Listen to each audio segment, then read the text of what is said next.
Clive Barker Podcast Audio Commentaries.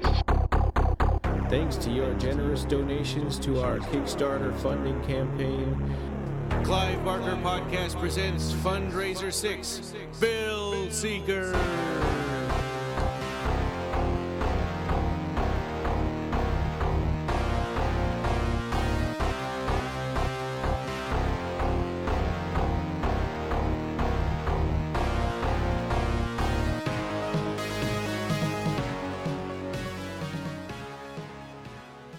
Well, welcome. This is episode, what number is this? I don't 220. 220, thank you. This is episode 220 of the Clive Barker Podcast, and we are going to be doing audio commentary for The Chilling Adventures of Sabrina, the Netflix show. So, the Chilling Adventures of Sabrina, we were just talking about this a minute ago, but you and I really don't have a lot of experience with the Sabrina mythos, the Archie comics that date all the way back to the 60s, and then there's numerous like animated series, and there was a show called Sabrina the Teenage Witch, I think, that was started in '96. And then that had a couple of like made-for-TV movies where she went to like Australia, and another one where she went to somewhere really? else. She went to Australia? That's cool. Yeah, yeah. But I've never seen any of that stuff. I mean, of course, we this is on our radar because Clive Barker's art adorns the walls of the Academy of the Unseen Arts. Yeah, the satanic temple where the teenagers go to learn to be witches. So we're looking forward to that. And so Robbie, you didn't know much about Sabrina either? No, I haven't. Basically, I just thought there was a show from the '60s. I didn't know all these different incarnations had happened over the years. I think. Maybe I'm wrong. I can't remember, but I thought the Sabrina the Teenage Witch show from like '96. I thought that was like Disney Channel or something like that. Yeah, maybe it was, but I definitely this is this new Netflix show was my first introduction to it. Yeah. And what I've seen so far, I'm really enjoying it. I remember seeing something about that show where the Salem the cat would talk to her, in that hokey way that they would make animals talk in older movies and stuff. Yeah, like through just a voice. Did they? Yeah, and put like peanut butter in the cat's mouth or something. Okay. But yeah, so this the tone of this show is a lot different. A lot darker. It's definitely a lot darker, but I guess we can get it started here, and then so we're gonna start with episode 1, which is called Chapter 1, October Country. And and we didn't mention also David was going to join us. David Sharp was going to join us, but the baby's teething, and I know exactly what that's like. So and I know it's like too with my nieces and nephews, so definitely understand that. Yeah, and it can be hard, and it's tough on them, and eventually they get exhausted and go to sleep. So we'll check in again with him by episode 2, and see if he might be able to join us for episode 2. And Jose, it is celebrating his anniversary with Sarah. So I think at this time in 2013. I was over in Las Vegas at their wedding. That's right. You joined that. You actually did Didn't y'all do a podcast? Yeah, we did. And they had lines from Aberrat and Imagica in their wedding vows. Oh wow, cool. I'm glad. Happy anniversary to you guys, and I hope y'all have a good time. Yeah. Exciting. And it's kind of nice to take a break for once in a while. We've been doing this since, I started planning in 2011, and then we started our first episode January 2012. So, and now here we are, 2019. We're starting our 8th year. Wow, that's amazing. I've been doing the news, I think, for, I don't know, 3 years. Yeah, So, yeah. Is it that? Yeah, or longer maybe. yeah, I can't remember really. But, yeah, how's that? Can you remember your first episode you did? Oh, the first podcast. Yeah, we Yeah. talked about 2011 in review, and so we started out, talking about all the things we liked and didn't like, and Hellraiser Revelations was in there. Oh, wow. Yeah, and our sound quality was horrible. I was using the microphone that was built into the laptop.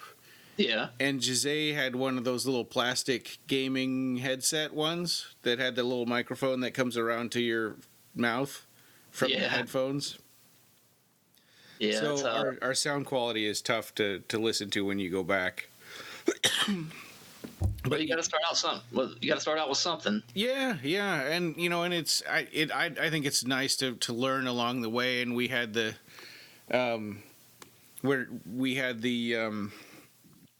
what do you call it?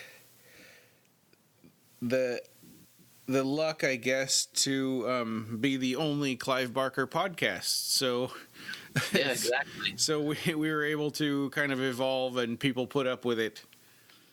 Because if people are like me, I listen to a lot of podcasts, and I listen to them on all the different things that I like, and I was like, well, where's the Clive Barker podcast?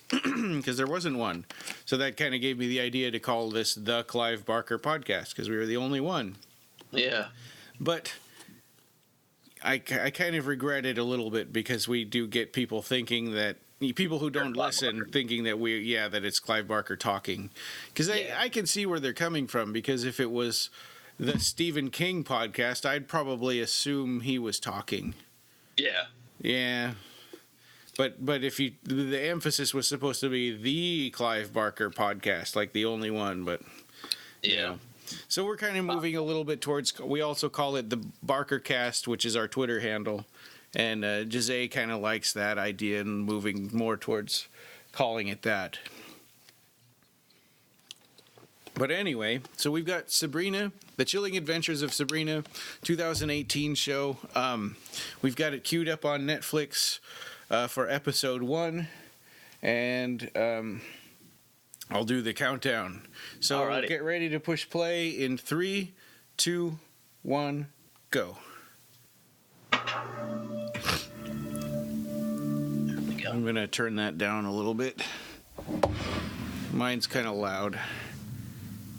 I really love this credit sequence. I do too. It's really cool. It kind of has an EC Comics look to it, and a little bit of like Archie Comics look to it. Yeah, I agree. Totally. I love that. That's one of my favorite characters is Ambrose. Yeah, he is really cool. So you get the sense that Ambrose has been with this family for decades. I think does he say like 70 years or something like that? I believe so. Yes. There's Faustus Blackwood.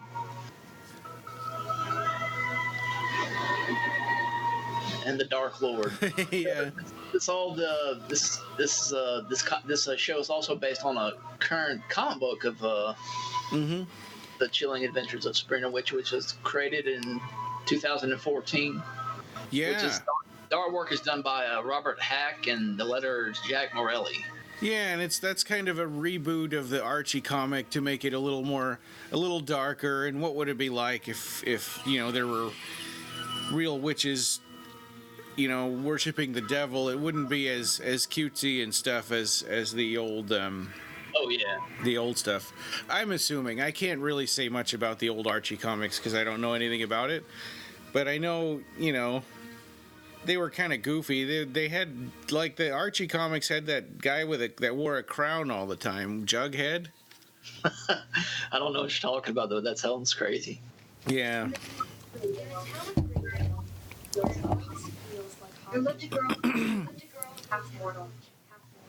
I love this opening, I do too. The movie theater. It's kind of pure nostalgia, looking at all those old horror movies. Yeah, and this whole show feels that way, doesn't it? I mean, these teenagers, it takes a while. It took me a while to figure out if this really took place in modern times, or if this took place in the late '60s. Because Well, is there a time period established, or is it just supposed to just go? You're supposed to just go with it, and just it's supposed to be kind of its own, kind of like its own, create its own time period. These kids, they don't, it looks like you got a bunch of rowdy football players in Letterman jackets, and they're going to see an old movie. But they have sort of a conversation about it, comparing it to more modern, like, zombie movies, where they're talking about whether zombies run and stuff. Yeah, exactly. So, but these kids don't act like teenagers that we would see because they don't have cell phones at all. I mean, I think it does come up. It does come up in later episodes that you'll see a cell phone or two, but they don't revolve their lives around them. But yeah, that's something you kind of look for, and you look at the phones and you look at the cars, right? But people have old timey cars in this show, and the architecture and the interior decorating looks old. Yeah. But I think their hairstyles and sort of the way they dress is maybe not as old. Also, I love the soundtrack to the show. It has a lot of good. Yeah. Songs. Different periods too. If anybody's interested, you can get the soundtrack on Spotify. Oh, really? Yeah. Yeah, the soundtrack is amazing. It really makes this show, and the score.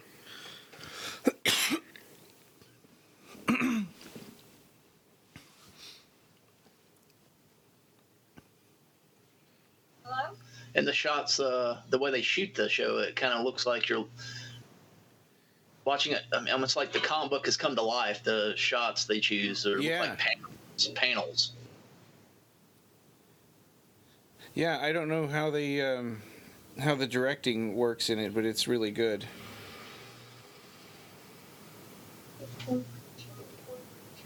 My cottages just down.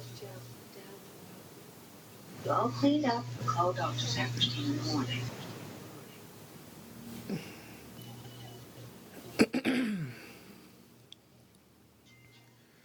So this bookstore is straight out of the comic book. Oh, really? Yeah, all the characters go to. Exactly. In book on one level, yeah. Now this, when she's talking about how the Night of the Living Dead was about. I like this scene because it just reminds me of one of my friends when we were kids talking about movies. Mm-hmm. I didn't realize Night of the Living Dead was about the cold. Yeah. Cold. I didn't realize all those. And it's interesting how they're talking about Night of the Living Dead like they'd never seen it before.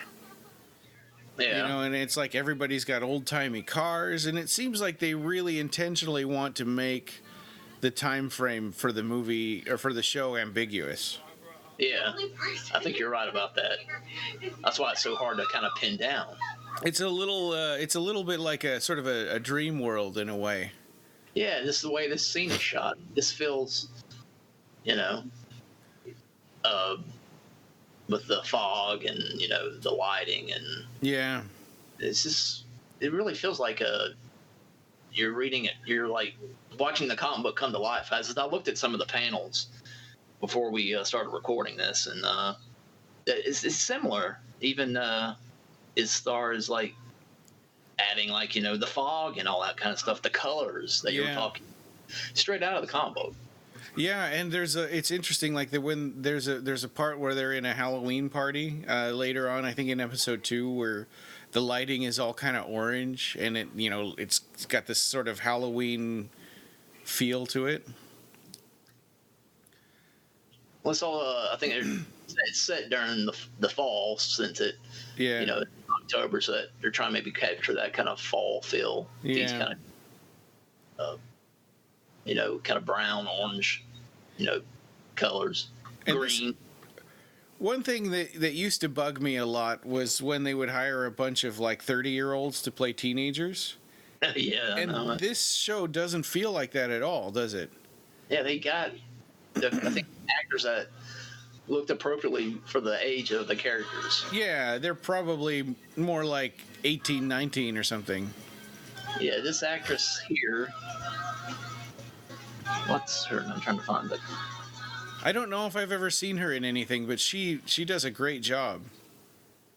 And she looks just like the character from the book. They casted a really good actress. Yeah.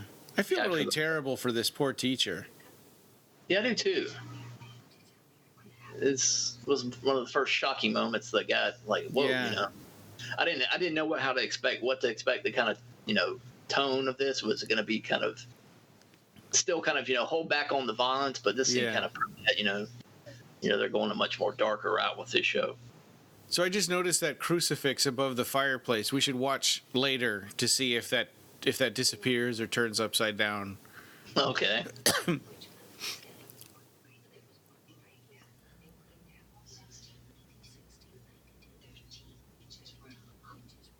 Sabrina is played by Karina Shipka.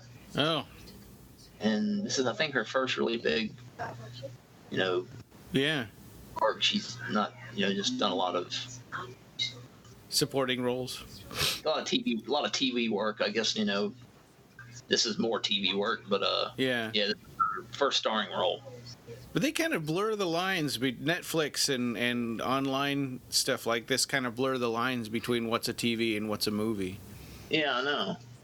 I saw Steven Spielberg was complaining about something about that, but the Oscars. Yeah, he thinks that a movie needs to have been on a movie theater screen for it to be in the Oscars, right? Yeah. Oh. Yeah. This kind of sets the tone for the show, and you're thinking, okay, this is not gonna be like a little kitty, you know, witch flying around on a broom sort of a thing. Exactly. The comic book actually, they don't mention this throughout the show, I don't believe, but the comic book contained a lot of H.P. Lovecraft, a lot of mythology from his work. Oh, really? They don't really go into that into this show, this, you know, version of the. I like that transition. It's simple, you know. They didn't use any CGI to do that, you know, do that transformation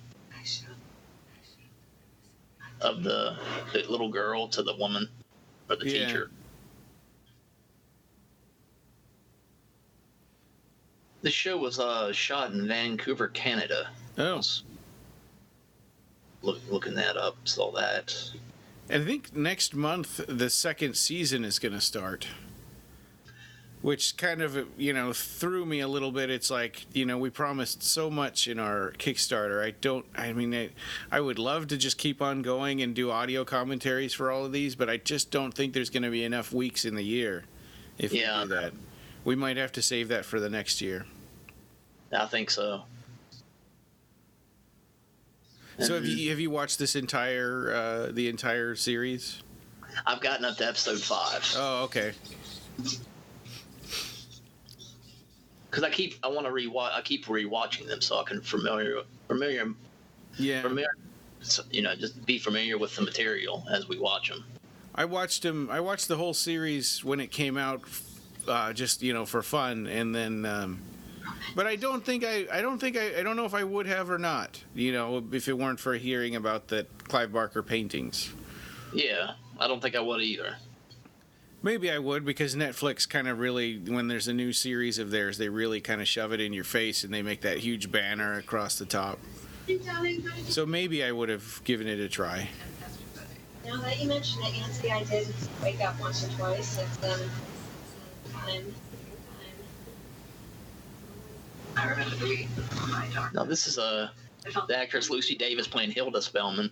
Yeah. Oh, she has yeah. a nice, sassy kind of, you know, vibe to her. Yeah, I like her.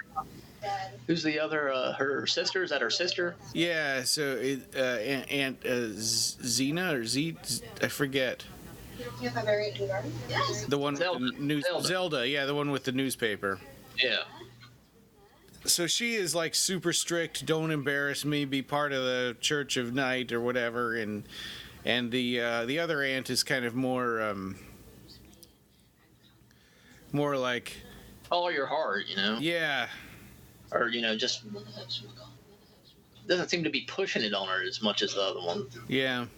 About this dark, coming up with this dark baptism, about becoming a part of the Dark Lord's book. Yeah. Very noble. And I don't think that we ever get really why she's so important to. Taking a familiar out of the book, which is so. Why she's so important to the Dark Lord.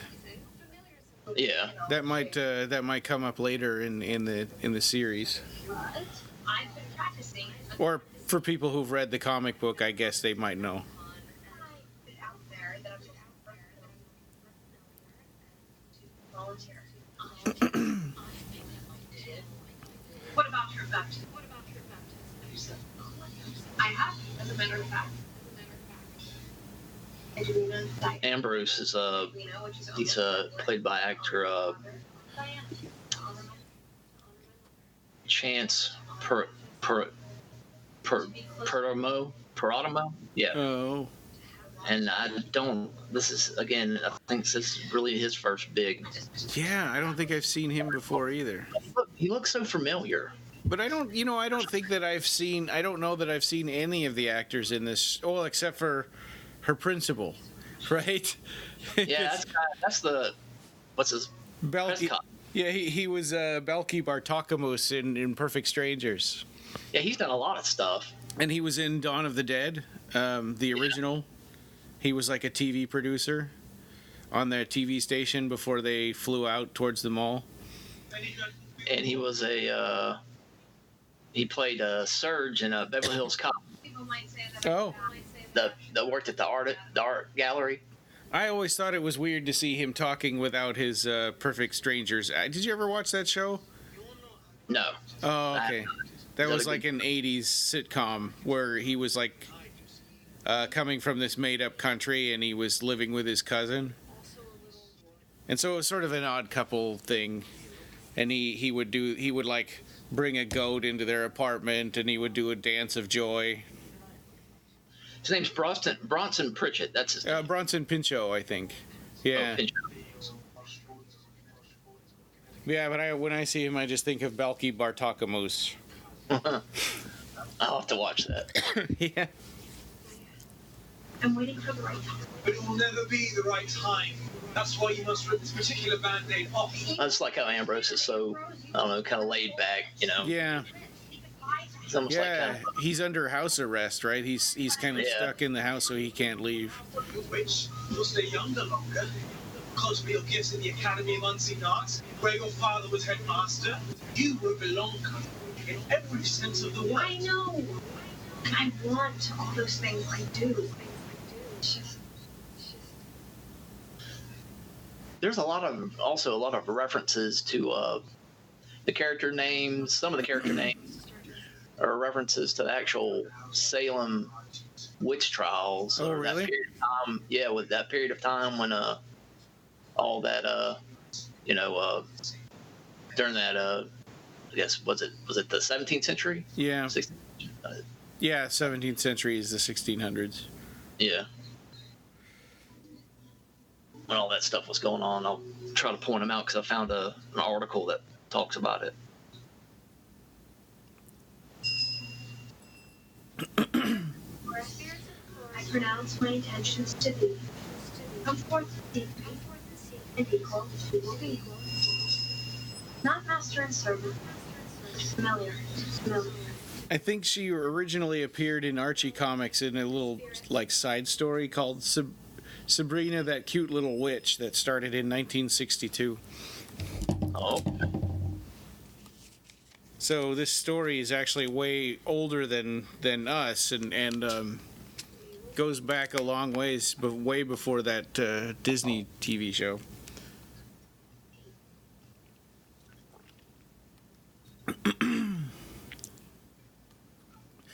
I think when I first saw the Weird Sisters, I thought they were going to be a major adversary for her, and I thought, oh man, this is going to be trouble.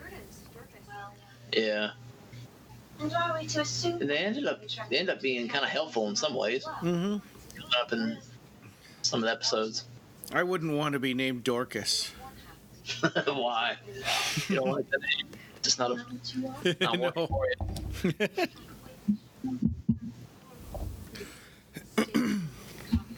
I'm gonna call you Dorcas while we watch this. No. Yes. It would be tragic. I'm not going to be baited or bullied by you. Not in the woods, and not at the academy. Definitely not.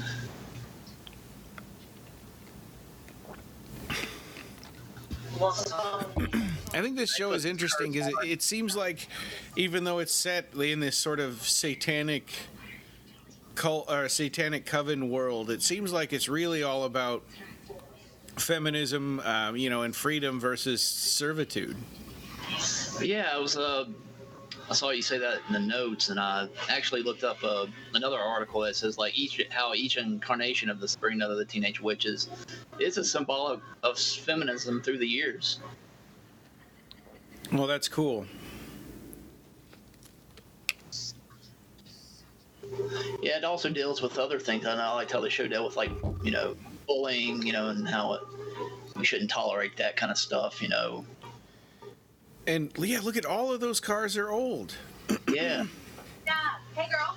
And this feels like an old, Gotta wash it off me. Okay. school. The way the lockers, Yeah.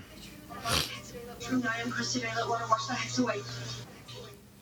And and you think about like the pressure for women to get married, right? And it's kind of like her pressure to sign the dark book without even understanding why, or how much freedom is she going to have, and it's all kind of a big trick. Yeah. It's a little bit like the pressure to get married. It is. I like her little walk there. Mm-hmm. She's like, I'll take care of business. Yeah, yeah.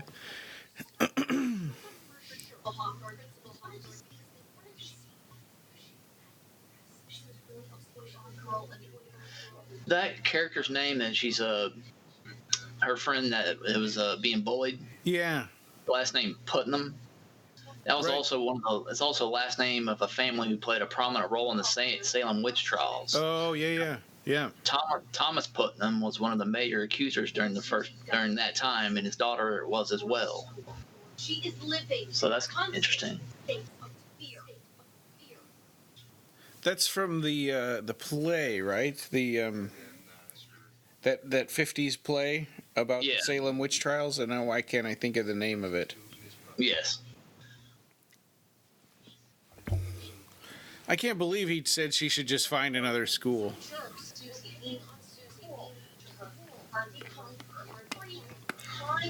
So they've got sort of this oppression at the school, and the satanic coven is supposed to represent power and freedom, but it's just a different kind of servitude. So she's trying to push her way out of all of it.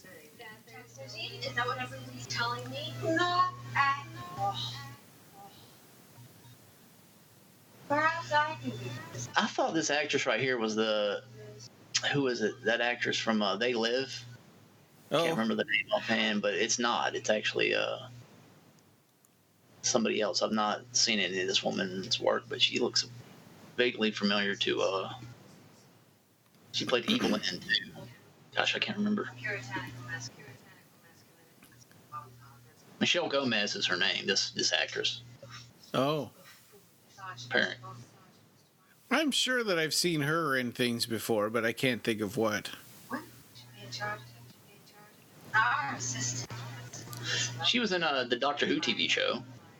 Oh. I'm looking at her IMDb. Huh.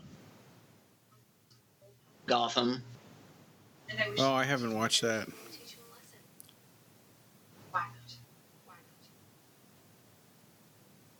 It's funny how she's trying to talk her into using her witchcraft and casting a spell, but without coming out and saying it, because she's not supposed to know that she's a witch. I like that little spider crawling across the dolls.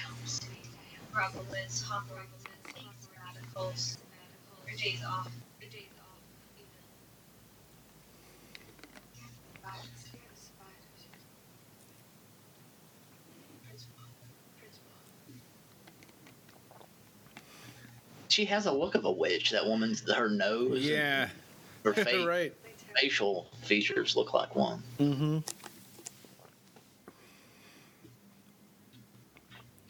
And they had her in the beginning when she was the teacher dressed up like in this sort of mousy, conservative way, and then Now she's kind of turned into this very kind of seductive. outgoing and strange. Yeah.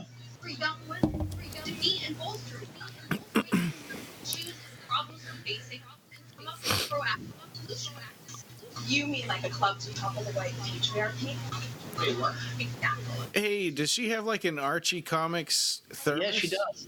Yes, she does. That was actually, I was going to bring that up as in one of the references I saw.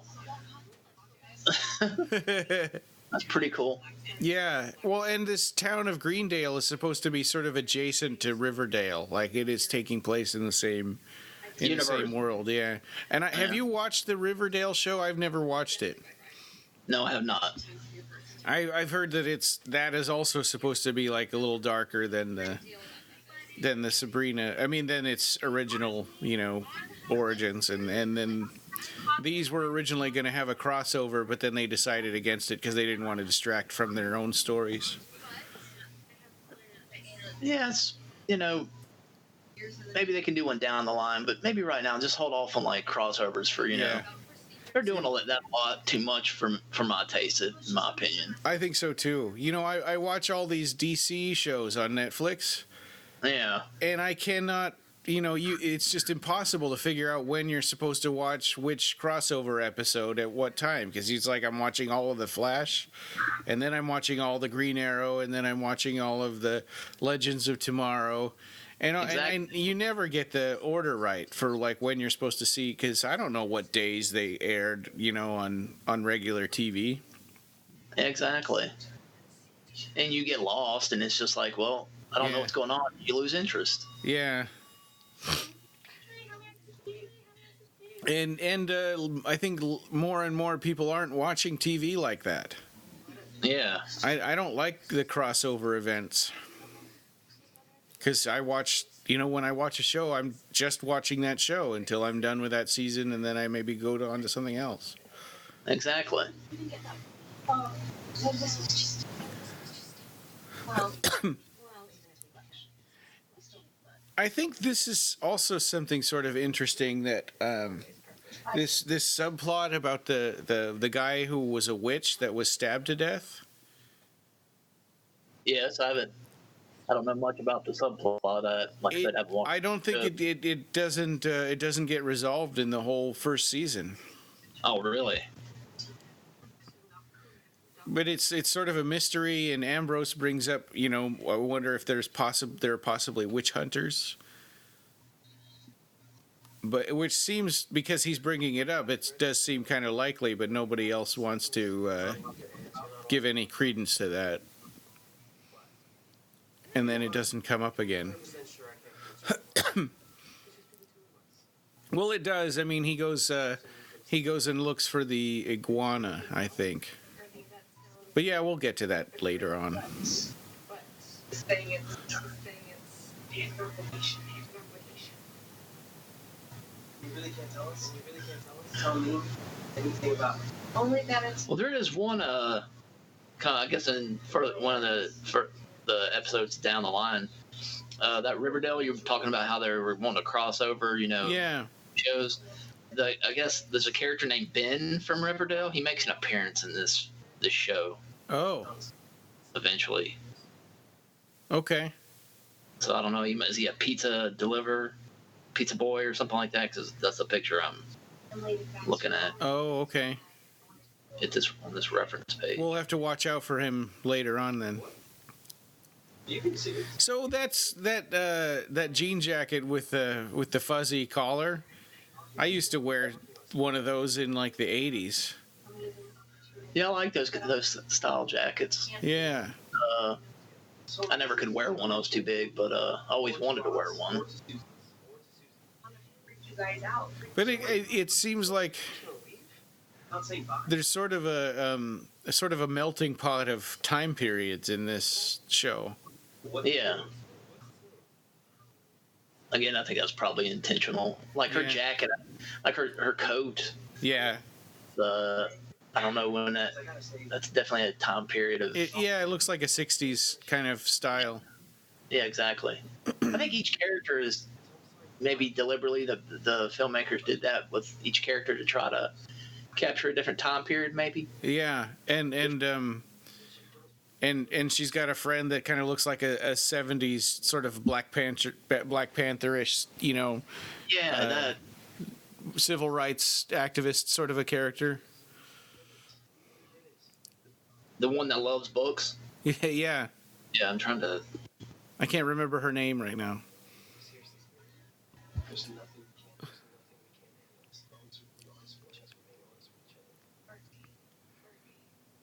Rosalind is her name. The Rosalind. Oh yeah, right. Yeah. She's played by Jazz Sinclair.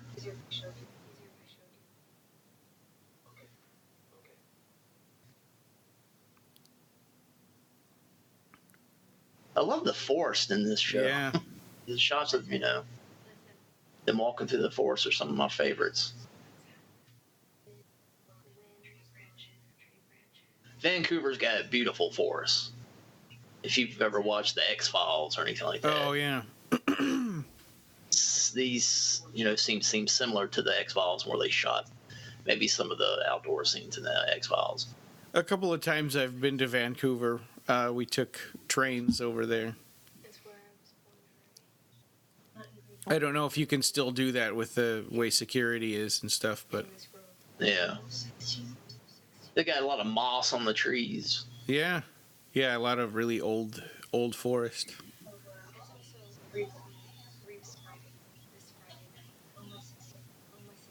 And they don't even say like what state Greendale is in. Yeah.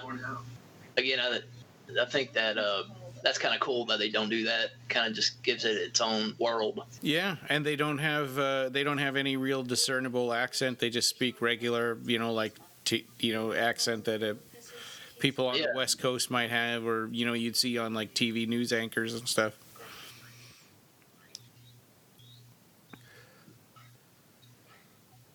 I like her boyfriend. He's cool. He's got a really, Yeah.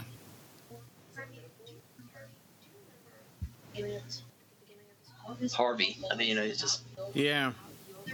Trials like in Salem, but wrote about them. He's kind of like the boyfriend that's, so nice. Yeah. Yeah. And he's always saying like, we should be honest with each other. Tell me the truth. What's going on? But he can't handle it. And she learns that now, and and then later on when he finds out a second time, it's just as bad. Yeah.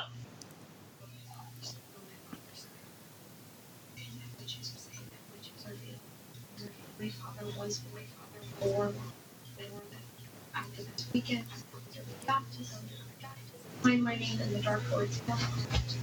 High and go to the Academy of Unseen Arts. And renounce any and all meaningful connections.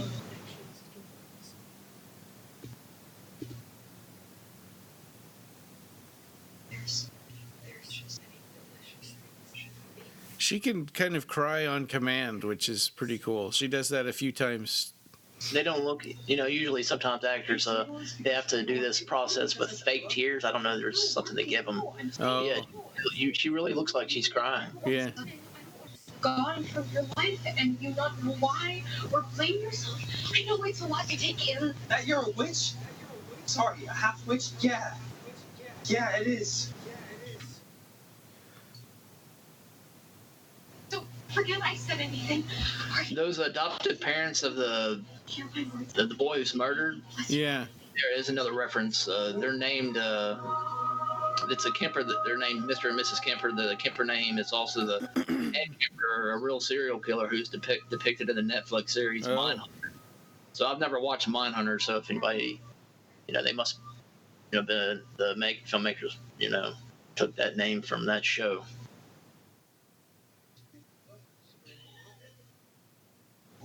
So they obviously are doing some crossing of shows with this. Huh. Just maybe not so, you know, but not making it as distracting. Yeah. No, we're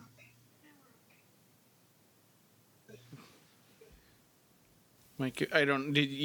Could you hear that? My computer was just blinging because tomorrow's St. Patrick's Day. Like, thanks, computer. No, I didn't hear that. Okay. At all. My hands, so my hands.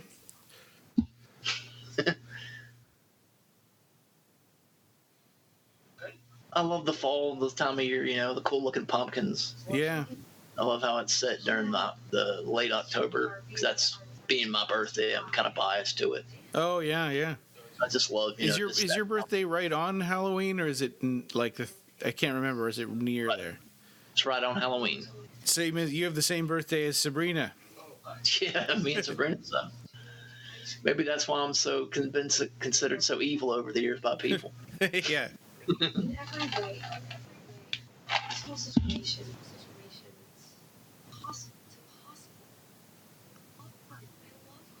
I want to say bye to him. We're my friends.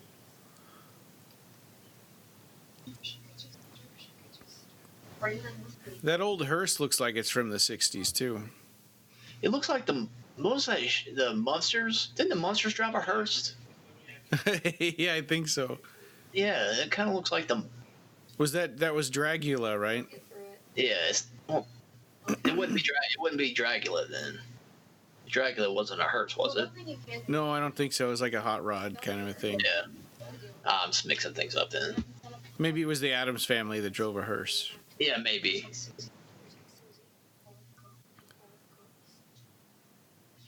So maybe any of our listeners who are fans of those shows can correct me on that. Yeah. I'd like to know. What time will we be spellcasting? Midnight-ish? Yeah? It's interesting, the inside of their house. There's like vines growing all over the inside of the walls and stuff, and Yeah, you can kind of see why she never wanted to bring Harvey into there. yeah, like the house is becoming a tree, or just They're jealous of you. You're the daughters of a hive. Who are they? Nobody. But that's specifically why you that actress right there. She was in the Lord of the Rings, couple of the Lord of the Rings movies. Zelda? Yeah, Zelda. She was in Two Towers and the Return of the King. Oh. She played very important character actually from the book. She was an elf? No, she was a. Who did she play? Oh, the She What- played Arwen. yeah, from the horse riders people. Yeah, the Riders of Rohan. Yeah. Wow. Yeah, What did they say? I knew I recognized her from something, but I forgot. Those movies don't feel like they've been. Those movies are almost 20 years old. Yeah, It and it doesn't seem like that, does it? It feels like it No. wasn't that long ago. No. So you see these actors that you've seen in other movies now, and you recognize them. You're like, well, I know these people are from something, but Yeah, you think about like major epics with CGI, with really good CGI, and you think that they weren't that long ago. Like even Jurassic Park, it feels like it's like a relatively new movie, but it's not. yeah, it's 93. Mm-hmm. Exactly. Now we get into some of her backstory here, which I assuming gets, finished up somehow by the end of the first season. Like I said, I haven't seen the rest of this, but it offers some interesting clues. Yeah.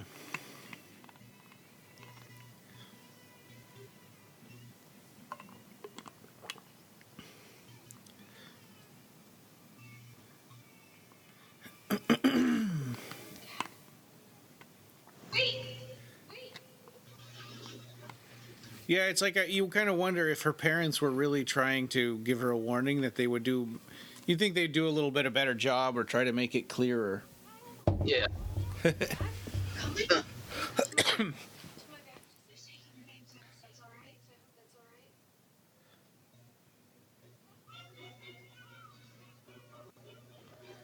So here there's two So I'm babies, thinking right? there's- And one of them has Yeah. goat feet and the other one doesn't. It's kind of symbolizing her two sides and the choice that she has to make.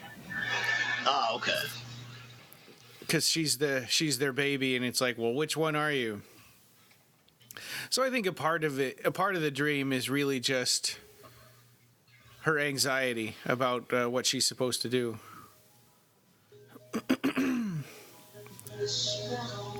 But the other part is maybe her parents are really trying to warn her. It's not really super clear. Isn't like using witchcraft as a personal vendetta. These are desperate times, Ambrose. Now remember, I don't want to kill Principal Hopper. I just need to give him a good scare. This world is terrified of spiders. Oh, that's easy. It's lucky that Aunt Hilda keeps I like the lamps in his room. They're all, Yeah. you know. So the spiders are Aunt Zelda's familiars. I mean Aunt Hilda's familiars, right? And Aunt Zelda's familiar is that dog. That dog's face looked messed up. Did she like have his mouth sewed shut or something? Yeah, it looked like it. Yes. We only saw him really briefly. Oh, yeah. Spider, brain, why do you speak? Why do you feel like webs of flies? You catch fat flies. Spider, pray, do you not see? Here comes. I remember. I'm not a big fan of spiders. Yeah. We have them. And you fret, but no mercy, no mercy you'll get.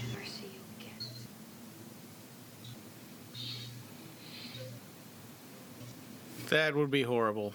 The fact of the matter is this spiders have probably crawled all over our faces while we're sleeping at one time or another. We just don't know about it. Yeah. Right, isn't there a statistic about how many spiders you eat accidentally over the course of your life Yeah, I guess. while I you're don't sleeping? know. Yeah.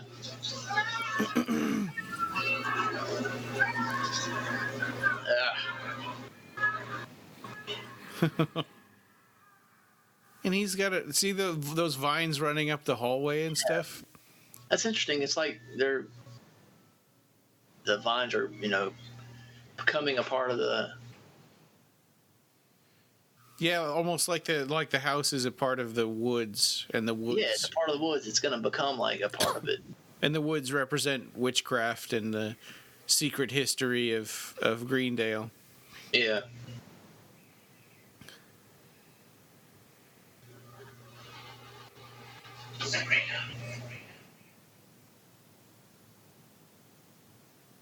I love this kind of spooky introduction to her familiar. I do too.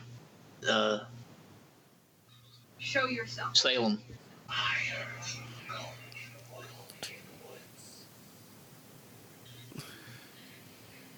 And I came.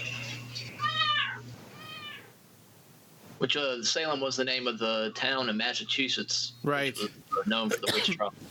What was that play you were gonna? Do you I remember know. the name Now of that's that play? bugging me. It's an is. Arthur Miller play. Said it was made in the 50s as sort Didn't of did they make a movie of it with Daniel Day-Lewis? yeah. And, And the real thing about the play was he was trying to speak out against like the communist hunting that they were doing in the 50s, This time. comparing it to the Salem witch trials. But now I cannot remember what that play was called. All I can think of is the Scarlet Letter, and that's not it. yeah, that's what I was thinking about too. What is it? About that. I'll find it real fast. So I'm in the middle of getting this club started at school. Whoa. The Crucible. The Crucible, yay! So sorry to everybody who was yelling at their phones or whatever. It's the Crucible, you idiots. Okay, we got it. It took us a little bit. Sorry. Yeah. Especially not when it only occurs once every 66 years. Wow, I can't get over that she was Arwen. Yeah. It's pretty crazy. I think a part of it is also, her acting, because this is such a completely different role to play this sort of worried, stodgy aunt who wants her to follow all the rules. She also has Not that it's any. she has that smile. She has a unique smile to her. It's kind of like However, very catching. She used that kind of, Yeah. her face is has another kind of form of a witch style to it, Yeah. but different from that other actress's Michelle Gomez's. maybe I can talk to people for my baptism. Someone who can help me understand these things so I can make an educated choice. What? It is our sacred duty and honor to serve the And they cast really good actors to look like the characters from the book. 'Cause, Yeah. again, if you want some of these articles for the show notes, I could send Yeah. them to Oh, you. yeah. That'd be great if you want to paste them in there. This one will be airing a couple of weeks from the recording. This is your fault. As is our custom. Do you want to join the church? I think so. I just don't know why I have to give up everything in my life that's human to do it. Which law? The path of knife for the path. But Not both. And yet, my father, a warlock, married my mother, and she was human. yet they very nearly got everything. Which begs the question: why would I want to join an organization that would do that to anyone I cared about? Because it's what they wanted for you. So that sort of plot there, that or that little bit of a backstory that her parents wanted her to join the Church of Night. Yeah. It makes you wonder if her aunts were hiding something, or if it's not the whole truth. As all the spellments before you were, as your children, and that beast and that white. Or maybe after their death, her parents discovered something about what the Dark Lord had planned for her, and now they want to warn her.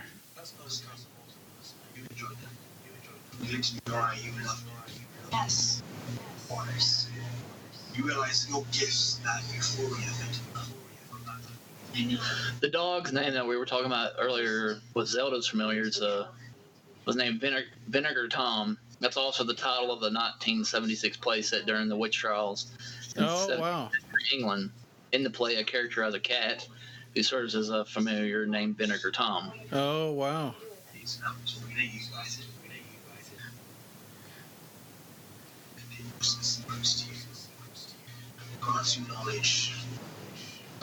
The Crucible. Yeah, the Crucible.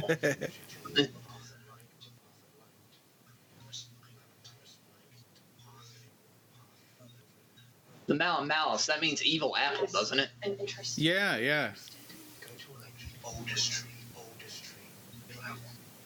The tree, the word seed,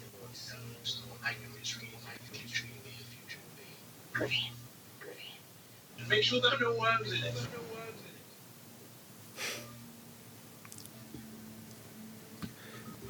And later on, the headmaster or whatever, the head warlock guy says that the Malice has been disproved for years, that it's not accurate. It seems like everybody's kind of lying to her, or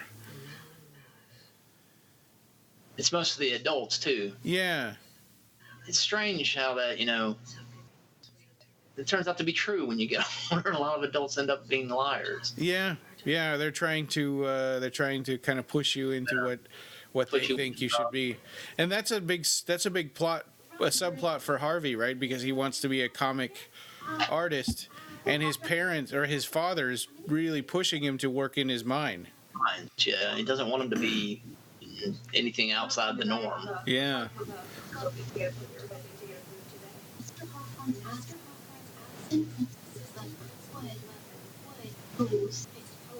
The power to review such applications.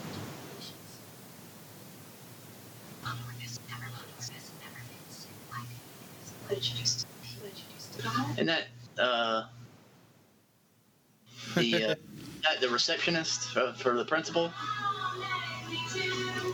the woman they just talked to, she comes across as something like out of when my parents were going to school. That's Yeah. again. For all of us, 53%. It seems even the buildings itself have, each have their own style Yeah. and time period. If anyone messes with you again, you will have a recognized, legitimate situation. And the name. Wicca, probably came up with it. It's funny. Also, it seems like these kids can kind of just not go to class or go to whatever classes they feel like it whenever, and they hang around at the fireplace in the library. Yeah, exactly. I wish I could have done that in school. I know. Yeah, it's like the reality was you only had like 5 minutes between classes, and like 50 minutes for lunch, and that's it. Yeah. I hope it's okay, Miss Wardwell. Hat.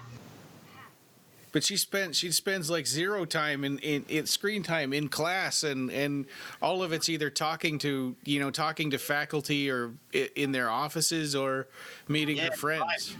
There's not one moment in a classroom. Yeah. In the show so far. Yeah. I'll answer.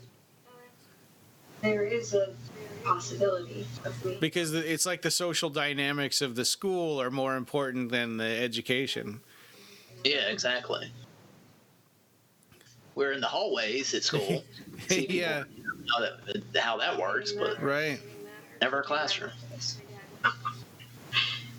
And why wouldn't you? Mind you, nothing. Prize pupil. Vanishing. I like her pumpkin behind her. It kind of shows her evil intentions, kind of, hinting at, what she's really about. Yeah. That smile, even her smile's just evil. Yeah, it is. It's very mischievous.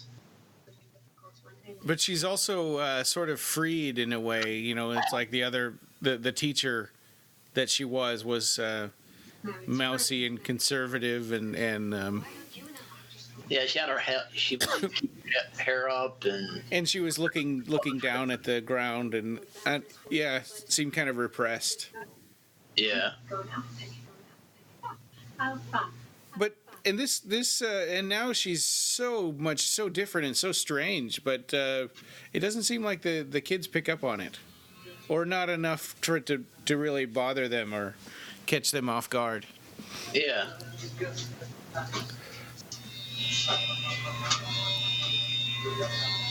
So Ambrose is the mortician.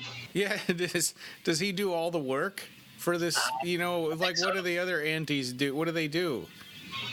I guess Zelda just sits upstairs and smokes. And reads the newspaper. Reads the newspapers. Yeah.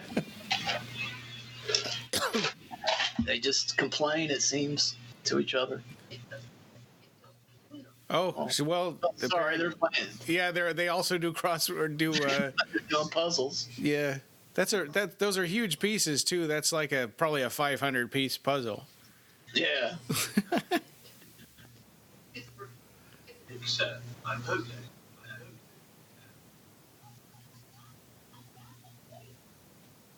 Yeah. Things like that always bother me. Yeah, me too. I don't know why. It's like the scene in Lord of Illusions when Butterfield cuts Valentin. Oh, and he cuts his gums. Yeah. Yeah, man, that's rough to watch. It feels so intimate and personal and relatable. Yeah, because you're up. Somebody has a scalpel up close to your Yeah. If somebody's head's getting cut off or they explode or something, it's not as relatable. Yeah. The Dark Lord himself? No, but I feel like he's close.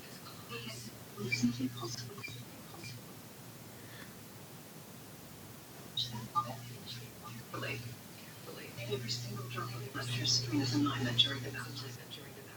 Shame they decided against her. So they're taking the blood from. I wonder if that's significant at all, because the blood in the dark baptism is supposed to be human blood. But they're taking it from a witch. I couldn't answer that right now. If there's an explanation, I couldn't tell you. Yeah, or if that had any effect on the ceremony, or I don't know. I just because the ceremony, we'll find out next time, doesn't really go as planned, and I wonder if that has anything to do with it. Probably not. Going out the local exchange is more of like a farm country kind of vibe. Yeah, and those are 70s cars there, I think. Those kind of trucks. Yeah. Probably gonna function. Shoot him. Your answer needed more. I know. So now Harvey's switched to a bomber jacket. That's another cool coat I wanted. Yeah. Even her, she's kind of, changed her Yeah. for the environment. Oh, this is a great scene right here. I love, I won't spoil it just yet, but Yeah. what's coming up is really cool.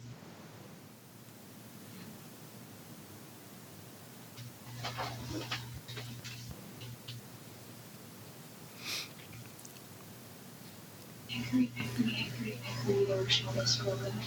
She'll go east, she'll go west, she'll go to the crow's nest.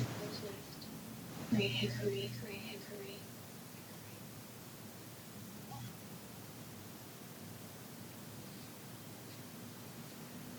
Yeah, that scarecrow is so creepy. Scarecrow, yeah. You ever seen the, reminds me of the Scarecrow from the movie, 70s TV movie, Dark Knight of the Scarecrow, starring Larry Drake. Oh, I haven't seen that one. Oh, it's fairly good. I highly recommend it.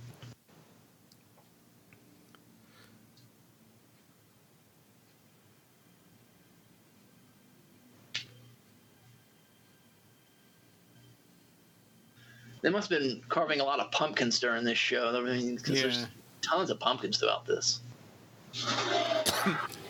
Whoa. I mean, being that it's Halloween, of course. Yeah. Yeah, that was a good scare. So, I'm wondering, what did so the teacher that was possessed by, that was possessed and is following her, trying to get her to sign Use the her book. Here she is puppeting this scarecrow creature. What does she expect to happen here?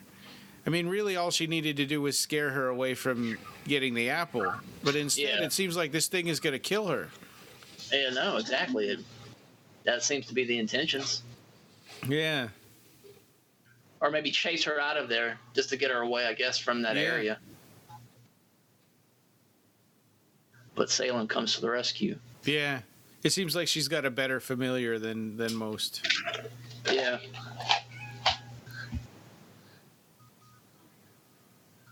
He just obliterated it. Yeah, I know. Who sent that? Like a weird sister.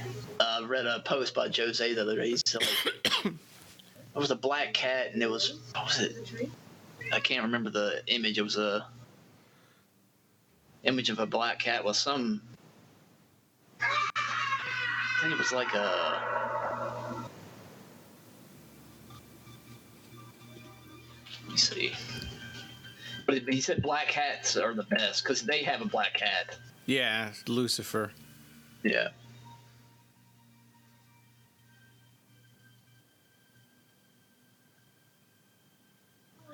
Salem, which apple is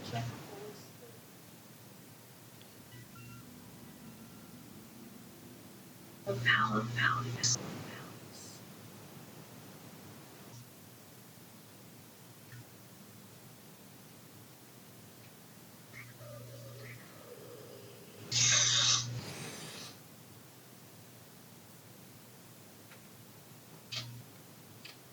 Too bad Salem can't talk anymore.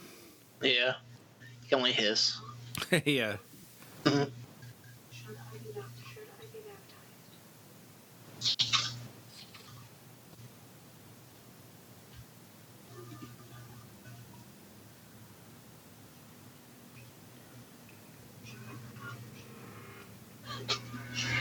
He had said make sure there aren't any worms in it. Yes, the Malin Malice can be translated to evil apple in Latin. Yeah. The scientific name for apple tree is Malus. On this is, so I took it. This is where all these witches were hung.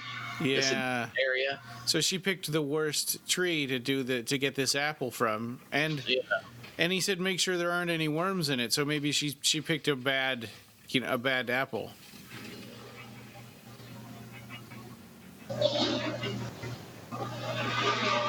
And they did it. This is exactly how the Dark Lord looks from the comic book. Oh, really? It's a good design. I like the Yeah. of the mouth. Yeah. And he's got the exposed ribs and these huge claws. Yeah.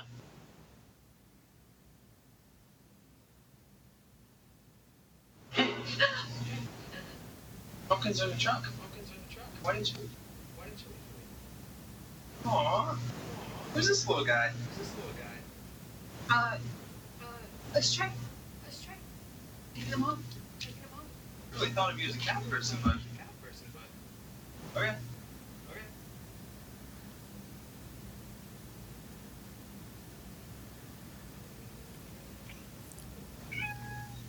Man, yeah, there are a lot of pumpkins and jack-o'-lanterns everywhere. Yeah. Sure the production must have had like hundreds of them. Yeah. I would have had fun carving them though, doing all the different designs. Is that like a little radio she just set those keys next to? Yeah, it looks like it, doesn't it? Yeah. Rose? Family meeting? Decision about my baptism.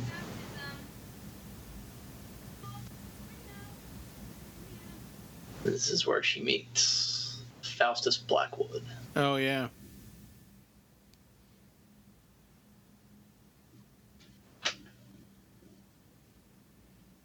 He's got sort of an Aleister Crowley vibe to him. Yeah, he does. He even quotes Crowley. Yeah. Do what thou wilt. That should be the whole of the law. But he looks like something out of a different time period. He looks like something out of with his outfit. Sorry. Do I know you? Oh, just forget. Like Count Dracula. Yeah, Count Dracula. The only honor is High Priest, Chapter Knight. Dark Lord, Fate,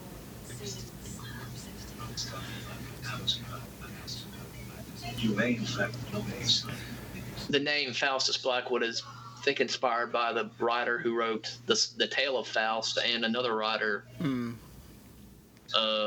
was an English author of ghost stories. Oh.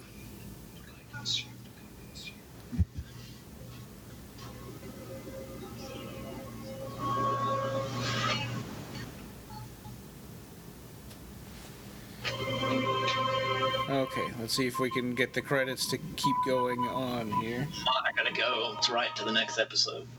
Come on, watch the credits.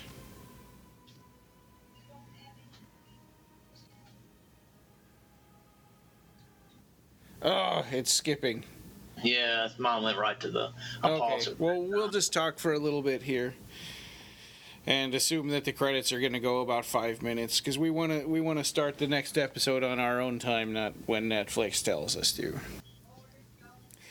So I thought this was a pretty good introductory episode. I know that sucked me in, and I said, okay, I'm in. You know, when I first saw that, it's like, okay, now I want to see the rest of it.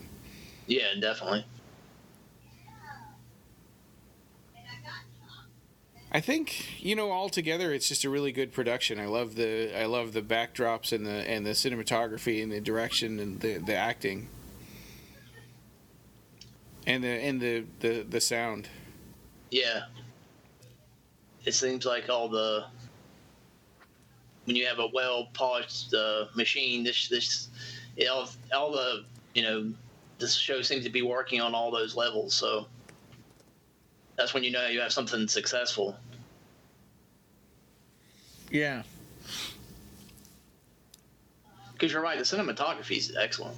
And just, colors pop out, and, All right, so here we are. We are going to be moving on to episode 2, which is... Got to pull my notes back up. It's called Chapter 2, The Dark Baptism. And Rob, do you want to do the countdown? Of course. 3, 2, 1, play.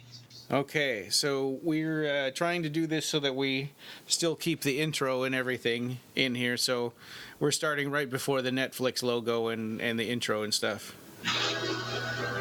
It's kind of disrespectful to their own TV shows, I think, to make you skip the intros and the credits. I mean, I understand why they do it because people like binging, like we said before, but Yeah. it's kind of annoying for this purpose.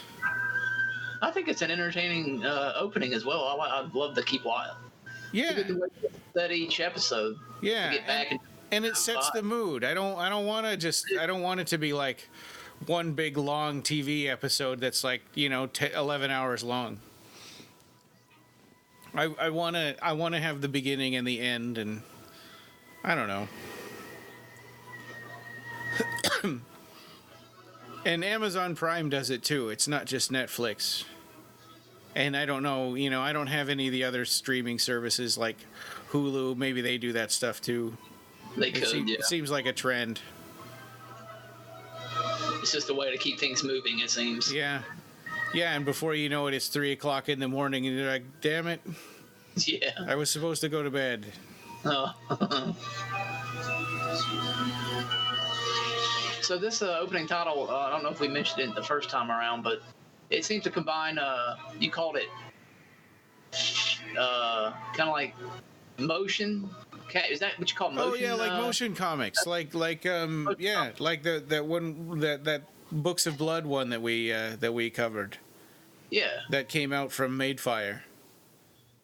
Yeah, it is a little bit. It's kind of like comic art with little brads and hinges and stuff. I like that. Swinging around and moving. I like that. I like that style.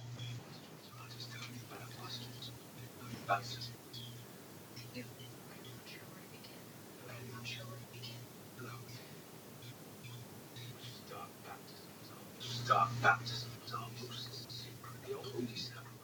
The oldest of our rites.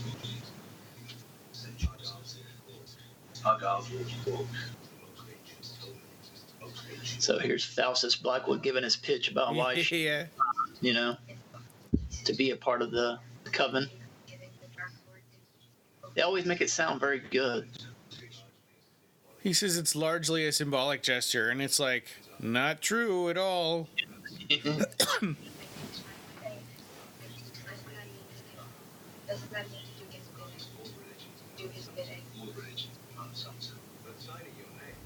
The side of your neck is more like pledge. You abide by his commands.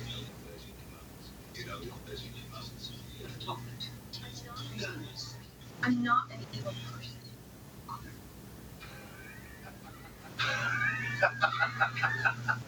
I'm glad to hear it. Neither am I. Neither are your aunts. I'm the devil. The Dark Lord. He is the embodiment.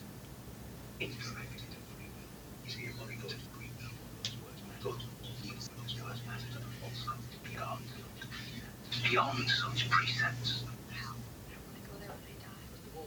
Go there when I die. Or if you accept the Dark. It seems like this conversation is more for us than it is for her, because we're picking up story points. And and her aunts probably would have taught her this stuff, a long time ago. I mean, that's a big deal. It's like, if I sign this book, am I going to go to hell? You'd think she would have known that already. Yeah, I know. They've kept things very, mysterious. Yeah.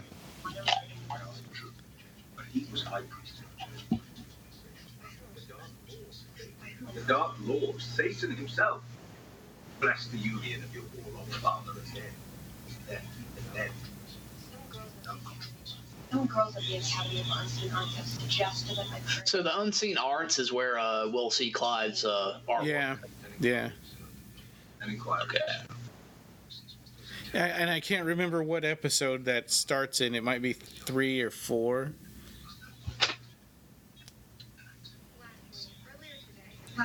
Earlier today, I took a bite of the mellow. What? In the future, it showed me what.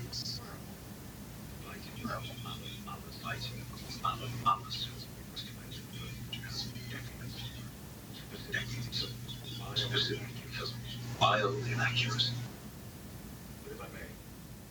If I may. Definitely, I love the way he uses that cane in his hands. Yeah, to show off his pointy fingernails. Yeah, exactly. He's proud of his pointy fingernails. Yeah. That's really irritating to grow out long fingernails like that. Yeah, I did it with my long, on my thumb on my right hand to pick guitar with sometimes. Oh, yeah, but it gets nasty. Yeah. Not something I recommend doing.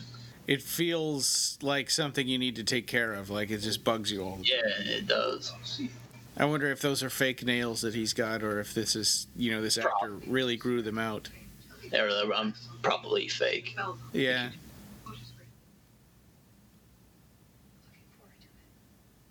You could probably do that in like a couple of months.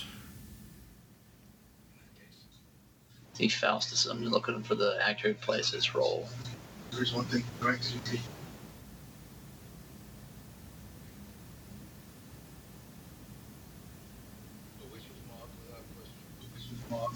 Richard Cole is the actor who plays Father Faustus Black. Okay. He was in Prince of Persia. Oh, really? Yeah. That was an adaptation of a video game, wasn't it? Right. Yeah. The old Prince of Persia was on like Apple II and stuff. It was the first game that had motion capture,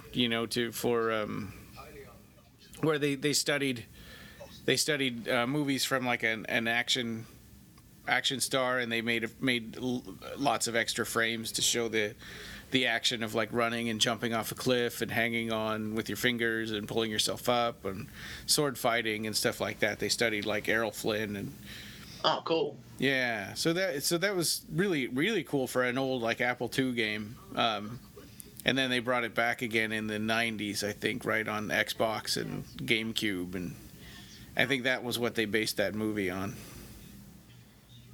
I had that remake, and I got stuck in it, I couldn't get any further. It was like some kind of a bug or something. Is this the first time we've really gotten a look at Sabrina's room?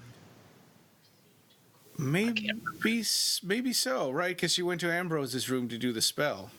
Because her room, it's very. Well, the bat came through her window in the first episode. Right. But everything's really focused on the characters, and she's got a lot of like old timey, Halloween sort of themed posters and stuff on her walls. And it doesn't seem, I can't tell, but it doesn't seem like the vines and stuff are growing in her room. No, they aren't. It's like just in the hallways, I think.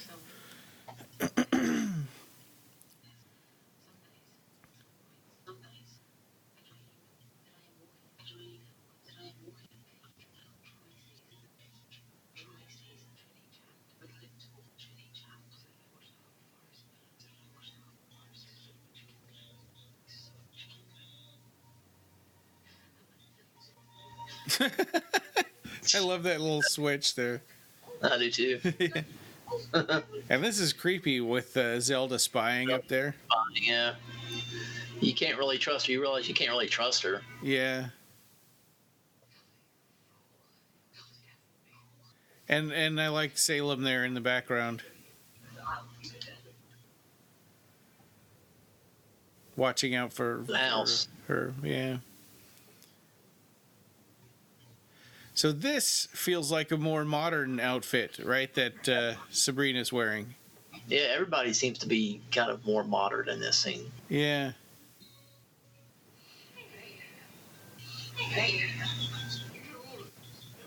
You could roll it. This is cool. He talks, Harvey likes to draw comic books, and Alan Moore and Neil Gaiman. Yeah. He's a friend of Clive Barker. He also was... Neil Gaiman was in Nightbreed. Yeah. Also, faster dance. No, you can't do it until your actual birthday. She has plans. She does. So I came by to say, celebrate the next day. Saturday. Susie. Yeah. There's these first couple of episodes, there's so much tension with this pulling her between the two worlds and her choice that she has to make. And it had me wondering, at the time that I watched this, it's like, which one is she going to choose? What's she going to do? It's like I couldn't imagine that she was really going to go through with the dark baptism. Yeah, I never felt that way. But then she would become mortal, and then the show would be like yeah, I know. yeah. So it's like, on the one hand, I think the writers did a good job of figuring out a way to to give her both, to keep her as still a half. Yeah, half breed. Mm-hmm. Still in between worlds.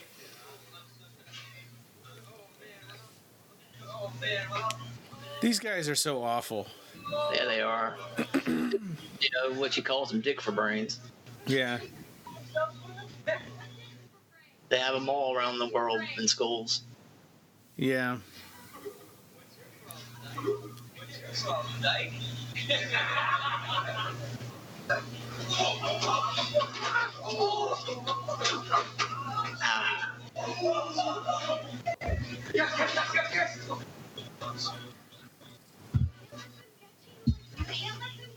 Like that. What happened now? I got suspended. I'm supposed to take Susie home and then come right back. Except I can't go home. I don't want my dad to know about this. He won't then. We'll go somewhere else. Suspended? For what? It's not even the first period. Got into a fight with a bunch of asswipes for ripping our wake-up posters. Those football players, they won this before? Wait, you have to play football players? How many? 4 of them. That's it. We're going to the police. We're threatening Persia. Susie, this is physical assault. That's right. Start the fight. I wonder why Susie got suspended and those other guys didn't. Well, she actually, I think it's more or less, those guys play football. Yeah, right. And they're untouchable. For some reason, sports takes over precedence of issues like that. Yeah. Sadly.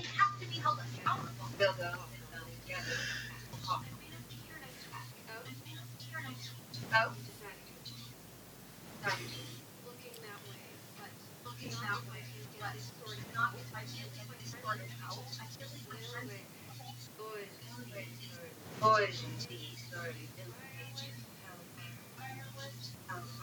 She's sort of always dancing on the edge of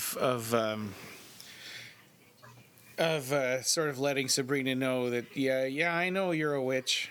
Yeah. But Sabrina just doesn't really can't. She doesn't pick up on it. Yeah. She never picks up on it.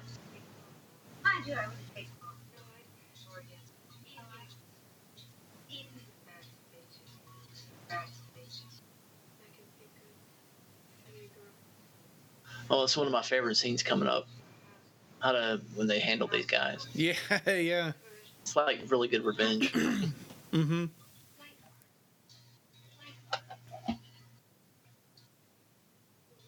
It seems like she's also kind of right on the edge of.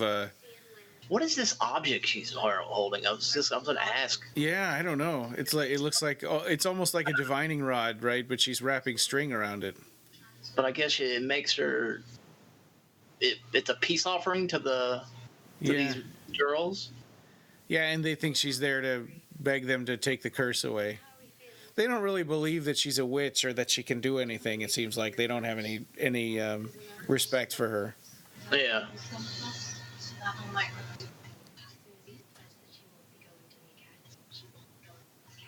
Never really get a good sense of how much, why they really didn't want her to go to the academy.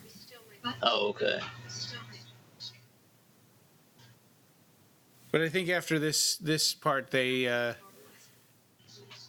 after this whole sequence, I think they don't see her the same way anymore. You think they maybe get a bit more respect for her? Yeah, I think so.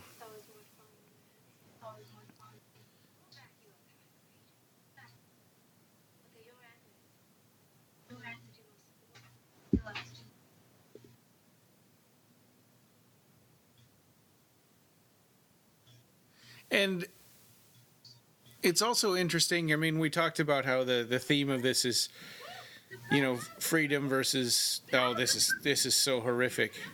Oh yeah. Yeah, and seeing this for the first time is like, oh my god, she's a horrible person. Because you don't know that she's going to come back. It's like, well, she just killed her. Yeah.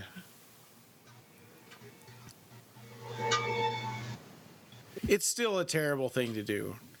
Oh yeah, it's very. And it's kind of there's a sort of a. It's a sort of a villains that you identify with. It's a weird. They're sort of strangely on the edge all the time of, like Sabrina's almost killing people when she just wants to do spells to scare them. Yeah. But I think she knows she's not going to go that far and actually kill them. Yeah, but Ambrose is like, "Are you sure you don't want to kill them?" It's like everybody that's in the witch world. It's like that's not that big of a deal. Mortals aren't that important, and yeah, they don't look as humans as very important. Yeah, and it's like, oh well, they'll just die anyway, so it doesn't matter. They seem to give Harvey a break because of how Sabrina feels about him. Yeah. Or at least Ambrose does. Yeah. They kind of.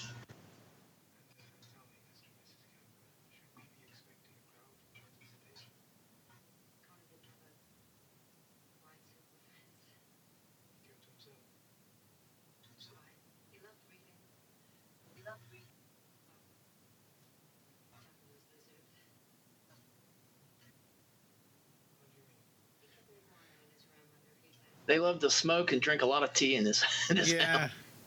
Yeah. Yeah, there's always like a cigarette sitting in an ashtray or like an incense burning or tea with steam coming off of it. Yeah, since it's a mortuary, maybe that has something to do with it because it's a place of death and maybe tea and maybe there is a way to relax and make people feel comfortable to deal with those issues. So that could have something to do with it.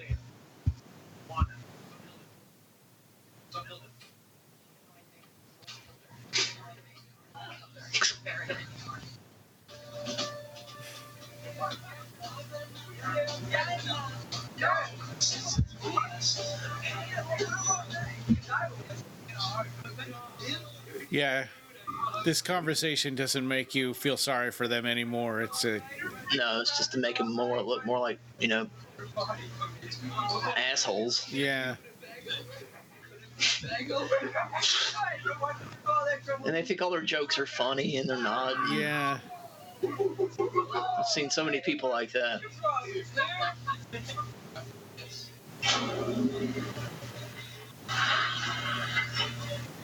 So you also kind of wonder why they're allowed to go buy beer at this store. I'm sure because they're football heroes, the storekeeper just lets it go.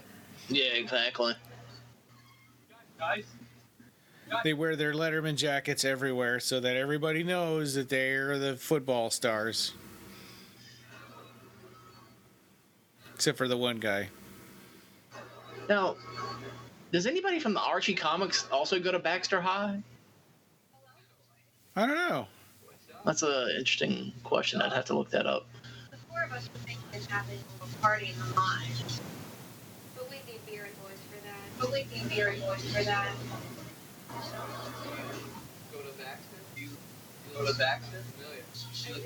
Familiar. I do. My gal house goes somewhere else. Where? He wouldn't know. Special. Special. Very special. There's no boys left.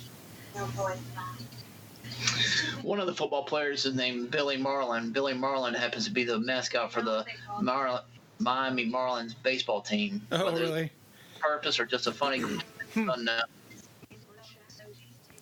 One shot takes you all the way down to hell. Like the character is called Billy Marlin? Yeah, Billy Marlin. Oh. I just don't want to break my neck. Sorry. There are laughs right inside. In this mine, we learn later is many secrets to it. Yeah. Maybe they're just scared little.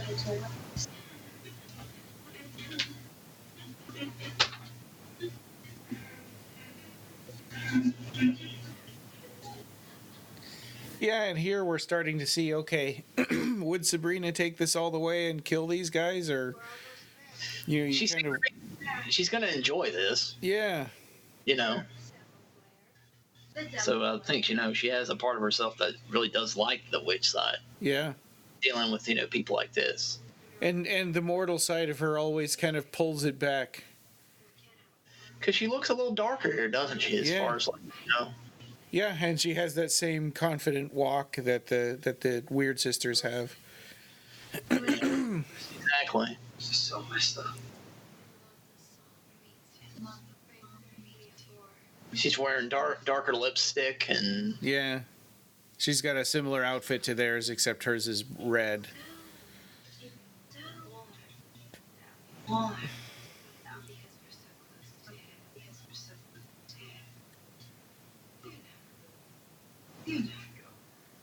Guys, we should go. shut the hell up.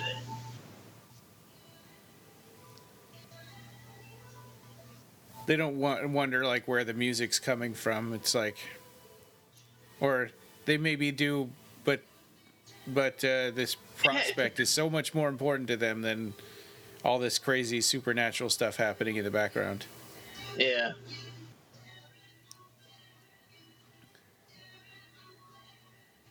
So right now, this is kind of an illusion that's happening to them, right? Because they're all not really there. They're just watching the Yeah. actual witches were watching them. Too bright.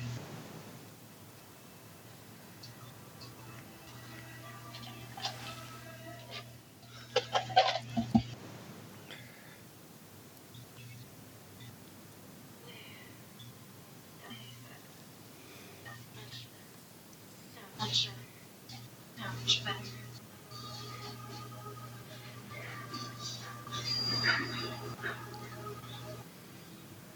Yeah, and at this point, you're kind of like, really, Sabrina, this doesn't seem like you. And then it's revealed it was just an illusion. Yeah.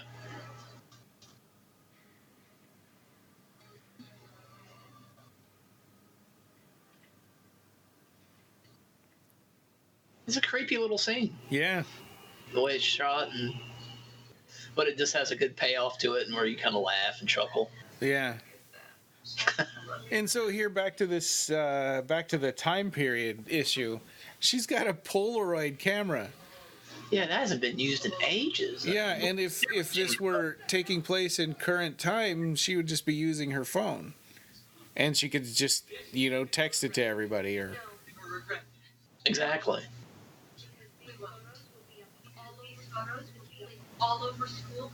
All over school. Like, does that mean she's gonna thumbtack them to the walls? I think so. That's what you'd have to do. Yeah. How would she make so many copies? I don't know, like color copies at Kinko's or something. I guess King does it. Yeah. But it's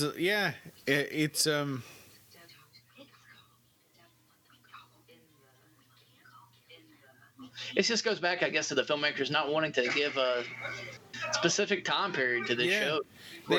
They really wanted it to have that 60s Riverdale, Archie Comics feel. But then make it modern. Yeah, modern in the way that people talk and in some of their references, of really subtle references, nothing really concrete. There's nothing where you can absolutely say, yes, this is taking place in modern times. Yeah.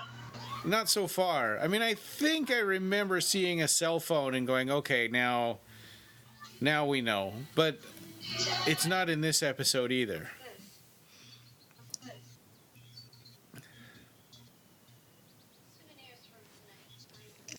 Those were some creepy faces, those witches, when they did that other stuff on them.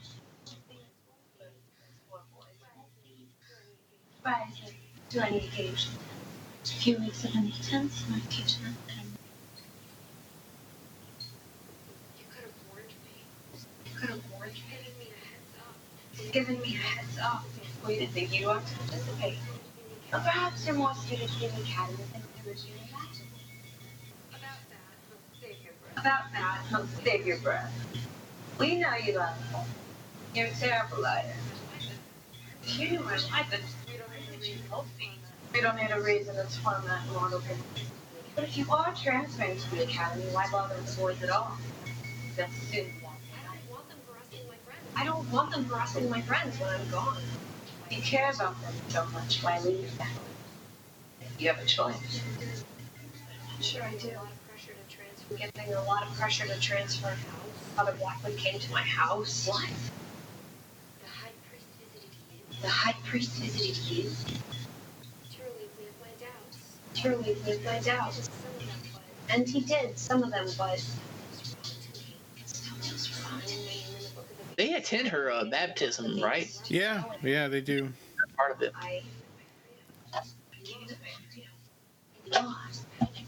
In exchange for power. So it's interesting because these characters that at first we thought were going to be like her enemies are the only ones telling her the truth about what goes on at the, you know, that she is really signing away her freedom. Yes. But everyone else says that Satan represents freedom. Yeah.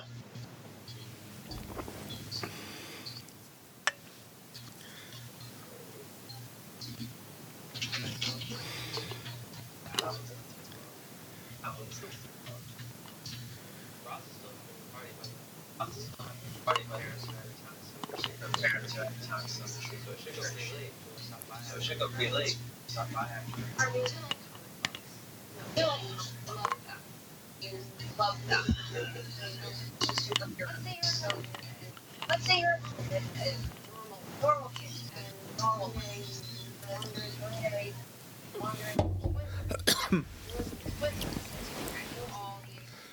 This is sort of an interesting analogy of hers, but About the superpowers. yeah, but at the same time, it's not really like her situation because she's been growing up with pressure to do this for her whole life.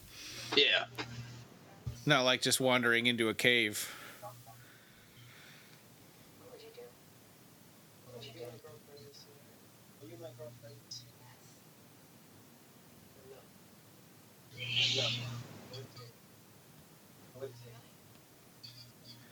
They make out Harvey to be such a good guy in these first few episodes, but he kind of turns on her Oh, really? later on, yeah.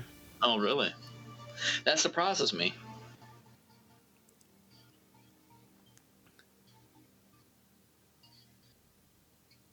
But he goes through some stuff. I mean, well, I won't spoil it because we'll get there eventually, but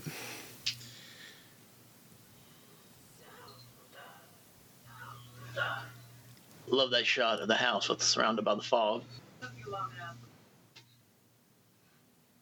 this is so creepy. Is that dirt or blood all over her face? playing, it takes too long. It looks like dirt, but there's. But her eyes are all kind of red and bloodshot. Yeah, you're right. I'm your oldest sister, Elder. By Satan, given right to kill you as many times as I can.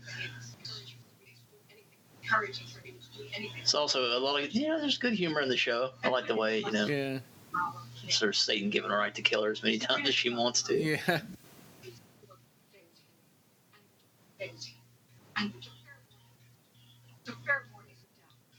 I mean, I don't think it takes the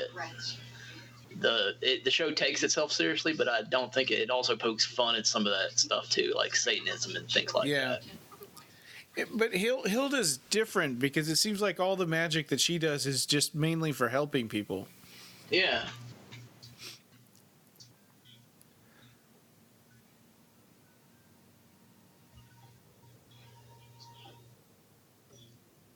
Halloween. Yeah. Rob's birthday. Sabrina's birthday too.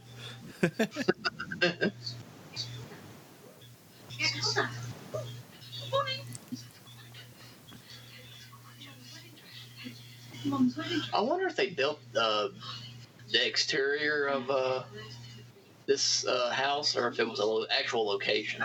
It's got a kind of a when you look at it from the outside, it almost looks like a model. Yeah, so The way that it's got the crazy sort of spooky haunted house look to it. Nice David Bowie picture in the background. Yeah. Oh.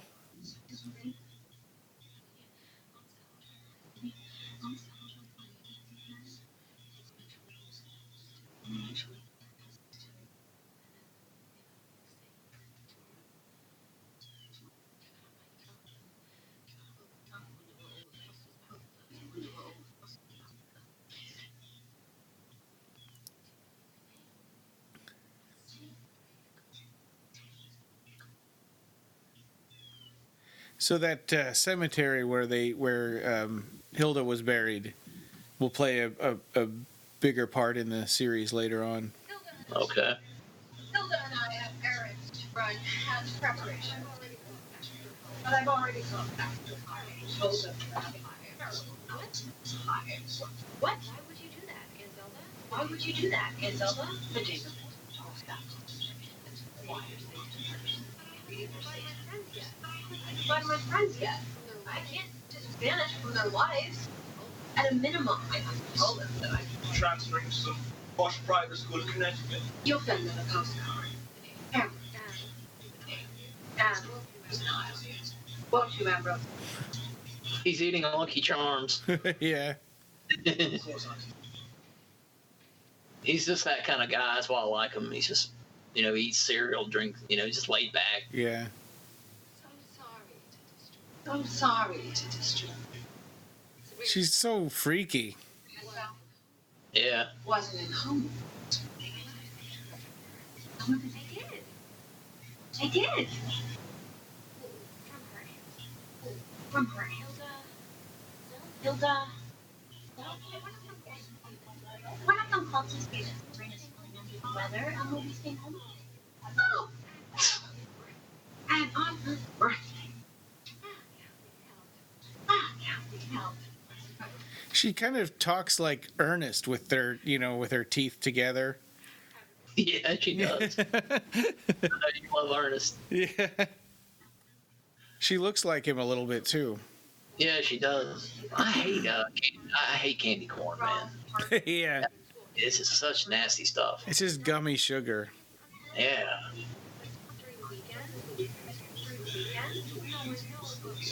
No, I know, but we'll still be able to go to school later.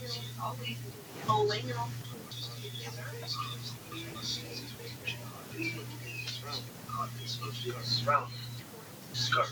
Talk tomorrow. Talk tomorrow.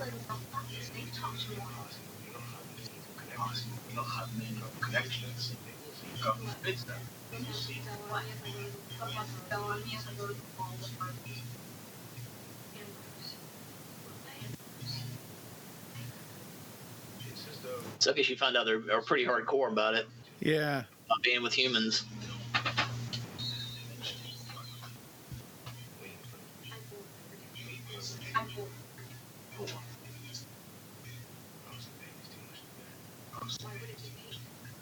Why would it be pain? Time is down.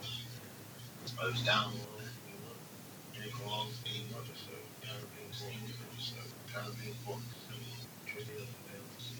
Trivia of the which hungry or which morning of this.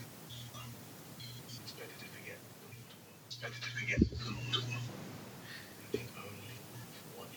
So we don't know why Ambrose is on house arrest, right? He did something, and she had said like, you're not meddling in in mortal affairs again, are you? Where are you going? So I wonder if that's something that he did, if that's what it was. Yeah. They might have explained it, and I can't remember. I guess we'll find out. Black Narcissus. Black Narcissus, yeah. Yeah. I don't know I wonder if they named that goat, or just for the show, they named it Black Narcissus after that old movie from the 40s. Well, maybe that must be a breed of goat, right? A black Narcissus. Is that is actual? I don't know much about goats. I don't either, but that's what I thought when he said that. Like, here you go, here's a black Narcissus. I guess in the terms of context of what he's talking about, maybe yeah. Because a farmer would say that probably. Yeah. But I looked it up, and all that came up was this movie. Oh, really? Yeah, it's an old movie, but yeah, you're probably right. It has something to do more with like a breed of goat. That makes more sense to me.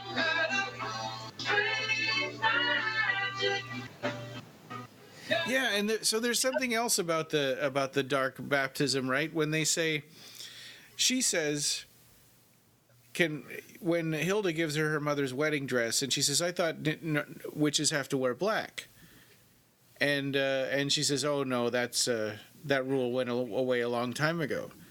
But when she goes to the dark baptism, her dress turns black. Yeah, It's like everybody's kind of skirting around the truth.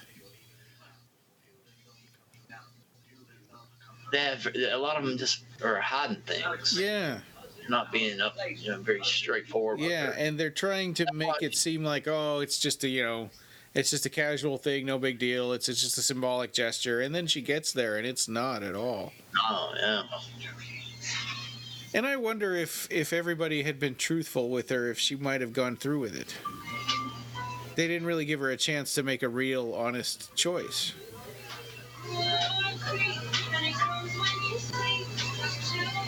But they also don't really know that there's something about her and the Dark Lord that's really important. And this is what I was talking about, how there's kind of an orange light to everything in the party. Yes.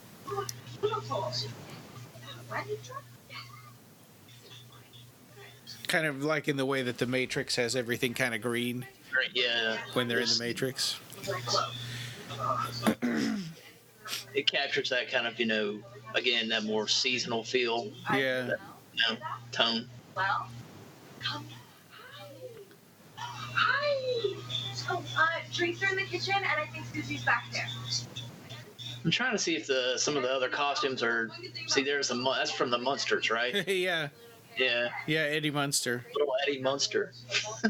Honestly, Sabrina, I don't know why, but I'm very feeling that being necessary, Susie. You guys. And you've watched like 5 episodes, right? Did you get to the part where her friends start having some supernatural stuff going on in their life too? The girl that starts to lose. Well, spoilers. Well,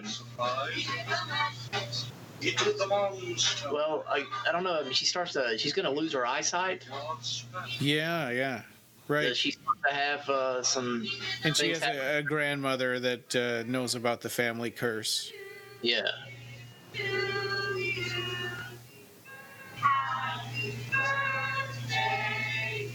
Oh, and Ambrose said to Harvey, like, "Oh, I see you're dressed up as your future." That was a super cutting, kind of a mean thing to say. Yeah, no. And he's like, "Oh, I'm just joking."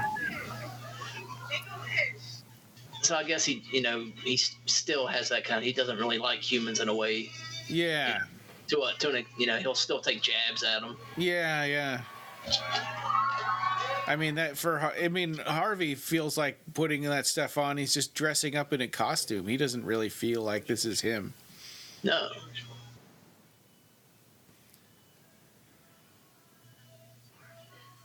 Now this has an old 50s vibe to it. The kind of movie, those classic stories. Yeah.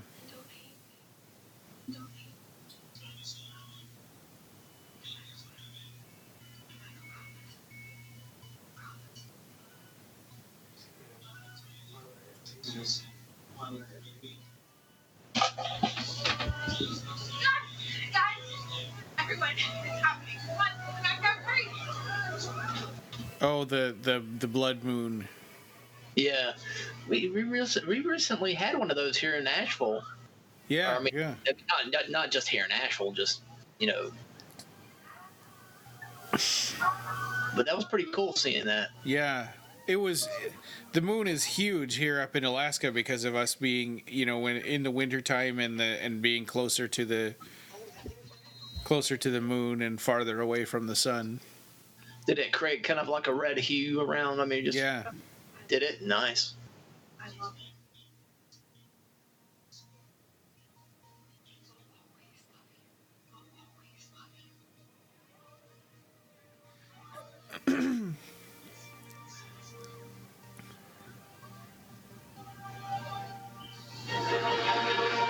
You know, and I thought at this point that Harvey was going to follow her and sort of get introduced into the world of the Coven. yeah, and that would have been kind of a little tropey, I guess.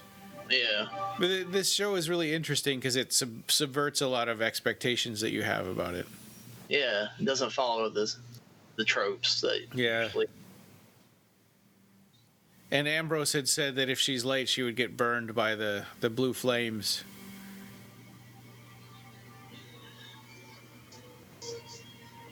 Does she? I mean, she was late, and she went through the blue flames. I wonder if it hurt. We don't really get a sense of it, or maybe she's just tough and just. Yeah. She's Sabrina, the teenage witch. Yeah. So there she is. Her dress is turning black. The first hint that things are a bigger deal, and it's not a symbolic. It's not a symbolic sort of a ceremony at all. It's a real. So she's got her black dress, and she's got to go through the blue flames. When he said, "I'm not joking."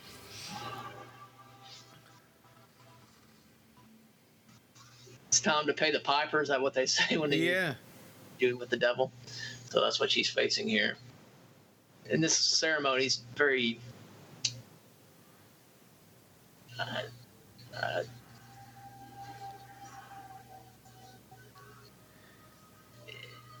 I look at all of these characters too, and I wonder if some of them are going to be important later. That some of these ones we don't recognize.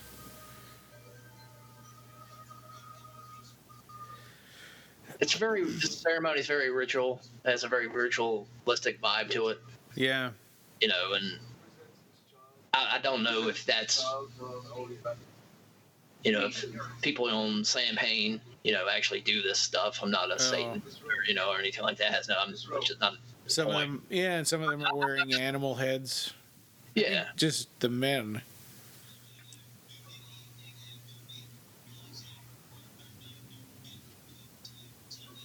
We are gathered here together, presence of our dark Lord, presence of our dark Lord, souls, the living and the dead. Our coven, Holy Church of Night, Holy Church of Night, the Ocean.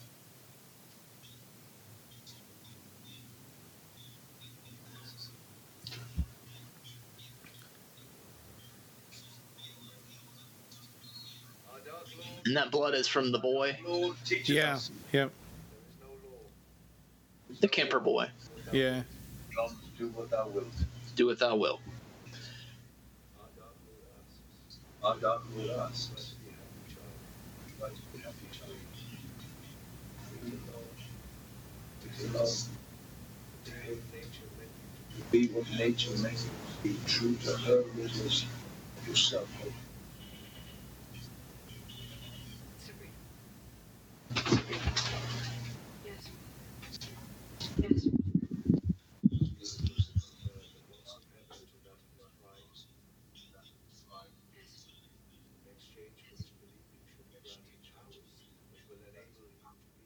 Have you ever read Paradise Lost? Sort of. I was in an English class that we were talking about it, so they had us reading excerpts from it, but not the whole thing. I highly recommend it. It's really good. Yeah, I have it, and I meant to read it, but I never got around to it. And I've read Dante's Inferno, but I never read Purgatorio or Paradiso. Yeah, I've not read those either, but I've read also Dante's Inferno.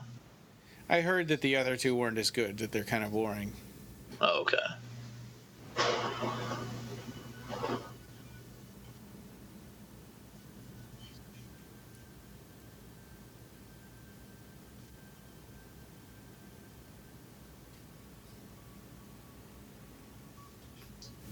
Seems like a pretty deep cut that he makes in her hand. Yeah. Yeesh. Yeah. Well, for some reason, that doesn't bother me right there. I guess I know.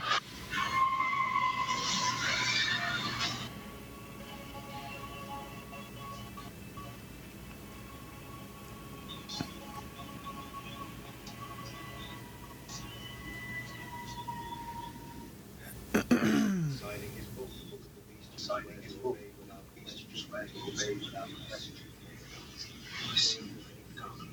All for many figures, please. That or from any figure he was placed in authority. It's kind of like saying you have to do whatever I say too.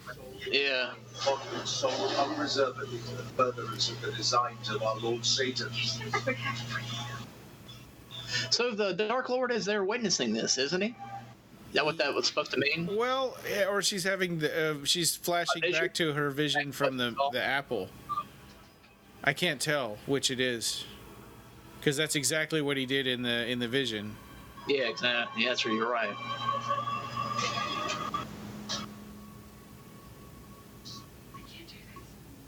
I can't do this. You must. Sabrina. Don't you do it. Done it.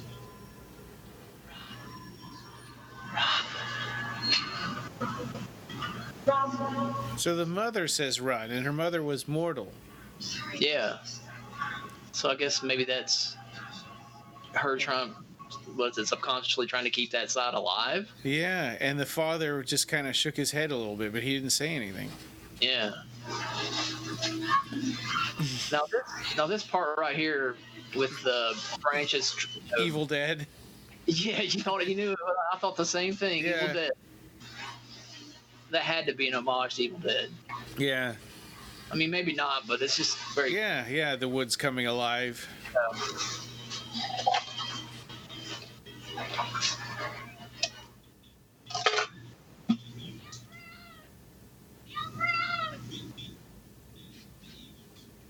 Maybe this could be a reason why he's under house arrest. What he's about to do here. Another reason, I don't know. Well, but he was from the beginning.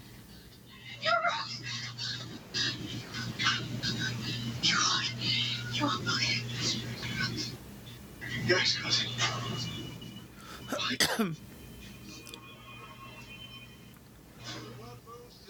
While the blood moon still shines, you must sign the book of the beast.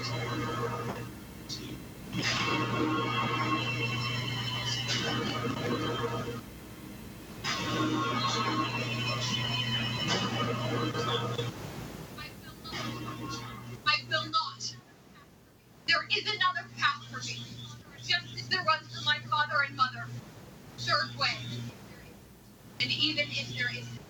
My name is Sabrina Bellman, and I will not sign it away.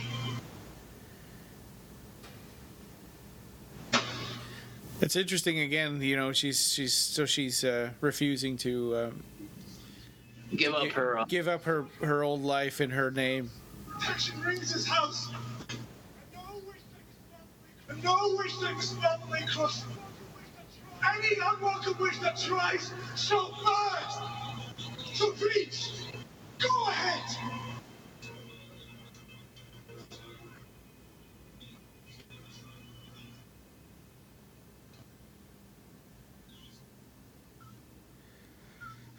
Did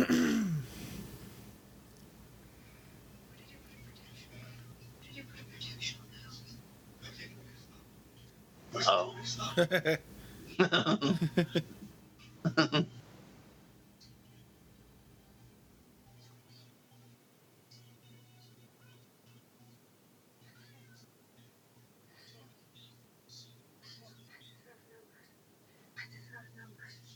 So that cross you were talking about, Yeah. Is it still turned there? upside down. Oh, it did turn upside down. Yeah.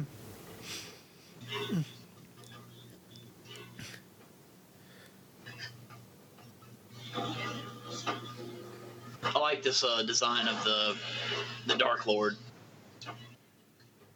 Yeah. I mean, that's another reason I'd like to see the credits. The makeup effects for this show. Oh, yeah. Let me look that up. Yeah, and they could have done something hokey like CGI, a face in the fire or something like that, but they didn't. Yeah. It's an actual practical effect. Yeah.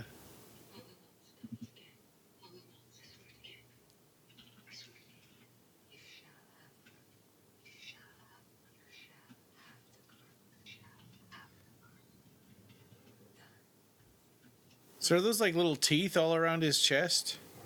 Yeah, it's like a maw, an Yeah. opening, like, you know.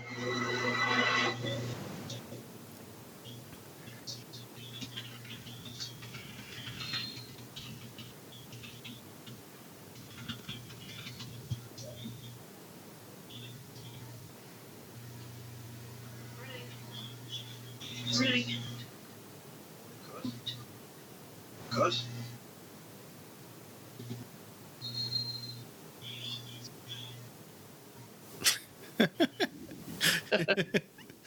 It's like she spends so much of her screen time reading a newspaper. Yeah.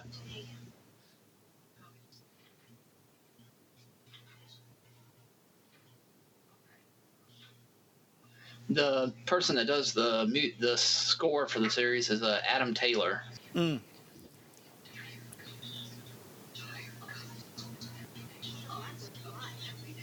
Blackwood lied.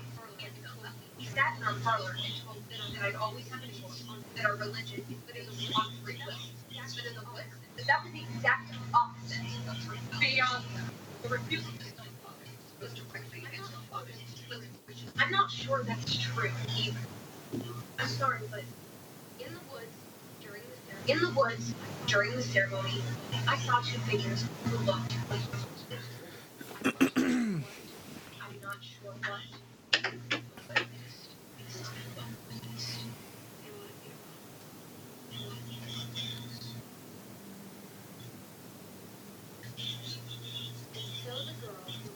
And so the girl who had to decide between rich and being poor chose neither path. Or, if you look at it another way, chose both.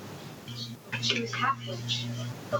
So now she's back to wearing her coat and, you know, the way she originally was, which is, you know, she'd made all these changes through the first two episodes. Yeah. With, like, her clothes and, I guess, different styles. And Yeah, so it's going to be a little later. We're going to see how it all shakes out and how she manages to still keep her connection to the coven.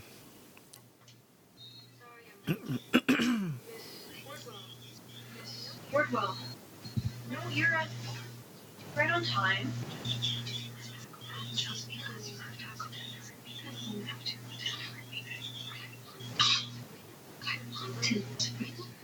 I'm to Baxter High.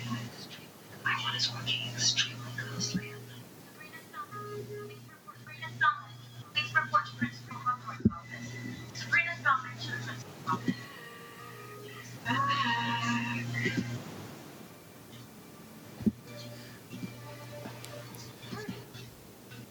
Bertie! Oh my gosh. So they haven't said who she is yet. Who that took over the teacher? yeah, they what, the actual the demon or Yeah. the wit? Yeah, they haven't said who they do. They will later on. Yeah.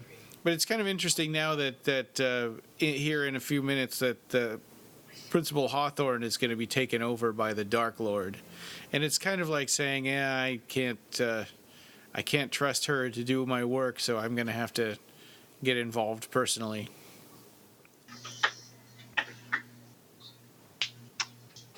Principal Hawthorne it says in this is probably named after the writer. Oh, Nathaniel Hawthorne, yeah. Hawthorne, yeah. Yep. Who wrote the Scarlet Letter.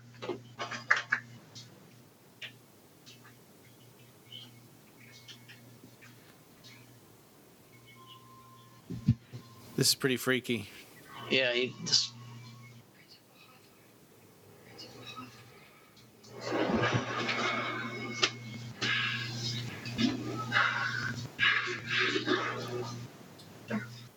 He's pissed off. But you will stand by for. You will get society. I don't. This is a contest. You think that you can defeat them. You cannot. You know why? Because your flesh is moving.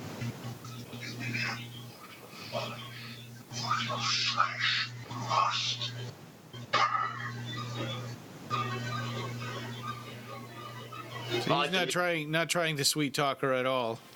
Yeah, he's just giving it the way it is. If you don't sign the book. I tried so hard. I did too. They give you 3 seconds to watch the credits. Yeah, man. I just don't know why that's so stupid. Yeah, sorry everybody. We tried.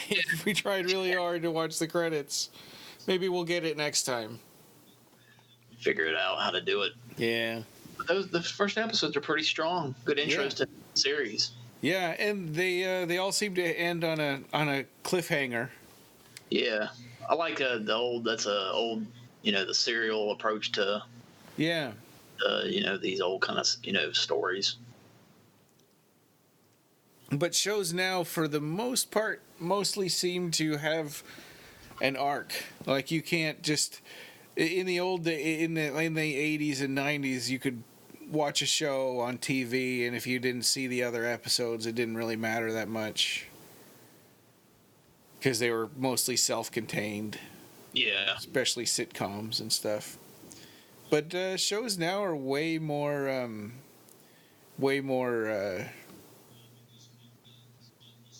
written from beginning to end, that you really can't see them out of order, or you really shouldn't.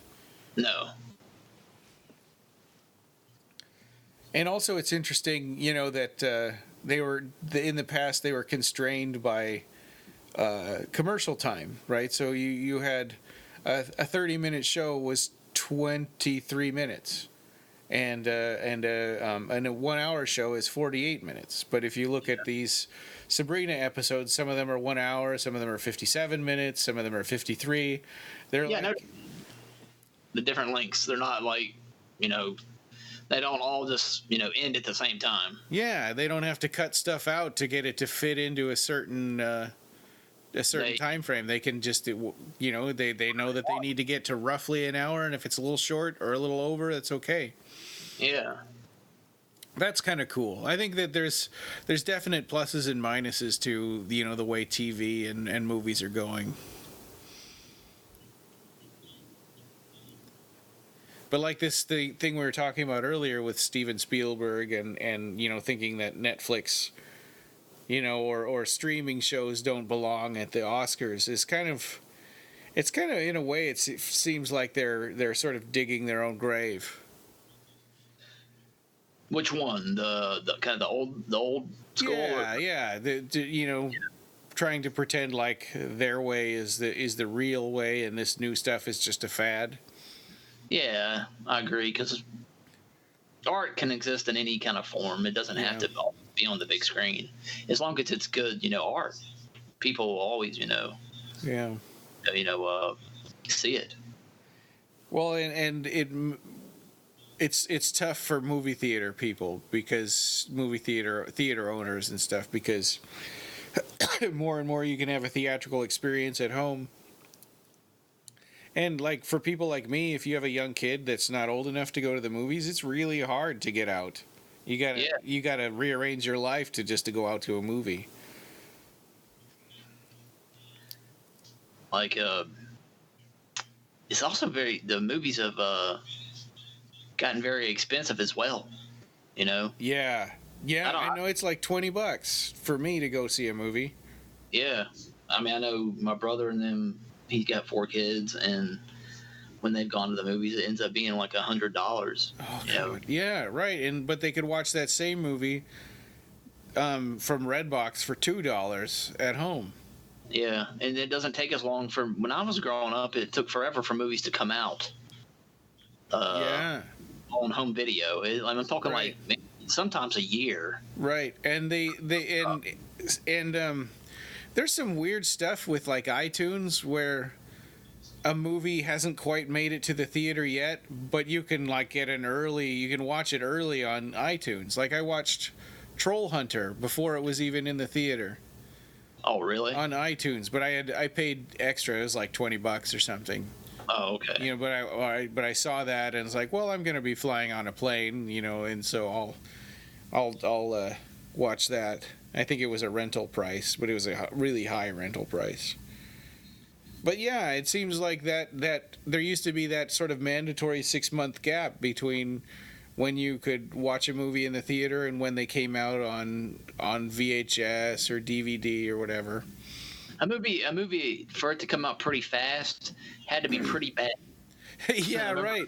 Right, Really because had it to meant that they only had their one weekend in the theater, and it's like, no, kick that one out. That one was a bomb. And then they're like, well, we got to make our money back with video sales then. Exactly. So they get it out there as soon as possible. Yeah. This was episode 220. Yeah, the Chilling Adventures of Sabrina, episode 1 and 2. We're going to keep on going with these and interspersed with news and Duels of Blood episodes. So, stick with it. Make sure you watch them first. We don't want to spoil anything for you, and they're great, and you don't want to watch them the first time with us talking over it. Yeah. But yeah, this was fun. Yeah, definitely. And we'll do it again. Maybe next time we can get we'll definitely Jose will be back, and we can see if we can get Marcus and David also to join us. The whole group. Yeah. All right. And this podcast having no beginning will have no end. You can find the show notes for this episode and join the discussion over at www.clivebarkercast.com, where we have news, features, reviews, and links to all the ways you can connect with us. You can subscribe on Apple Podcasts and every other place you can find podcasts.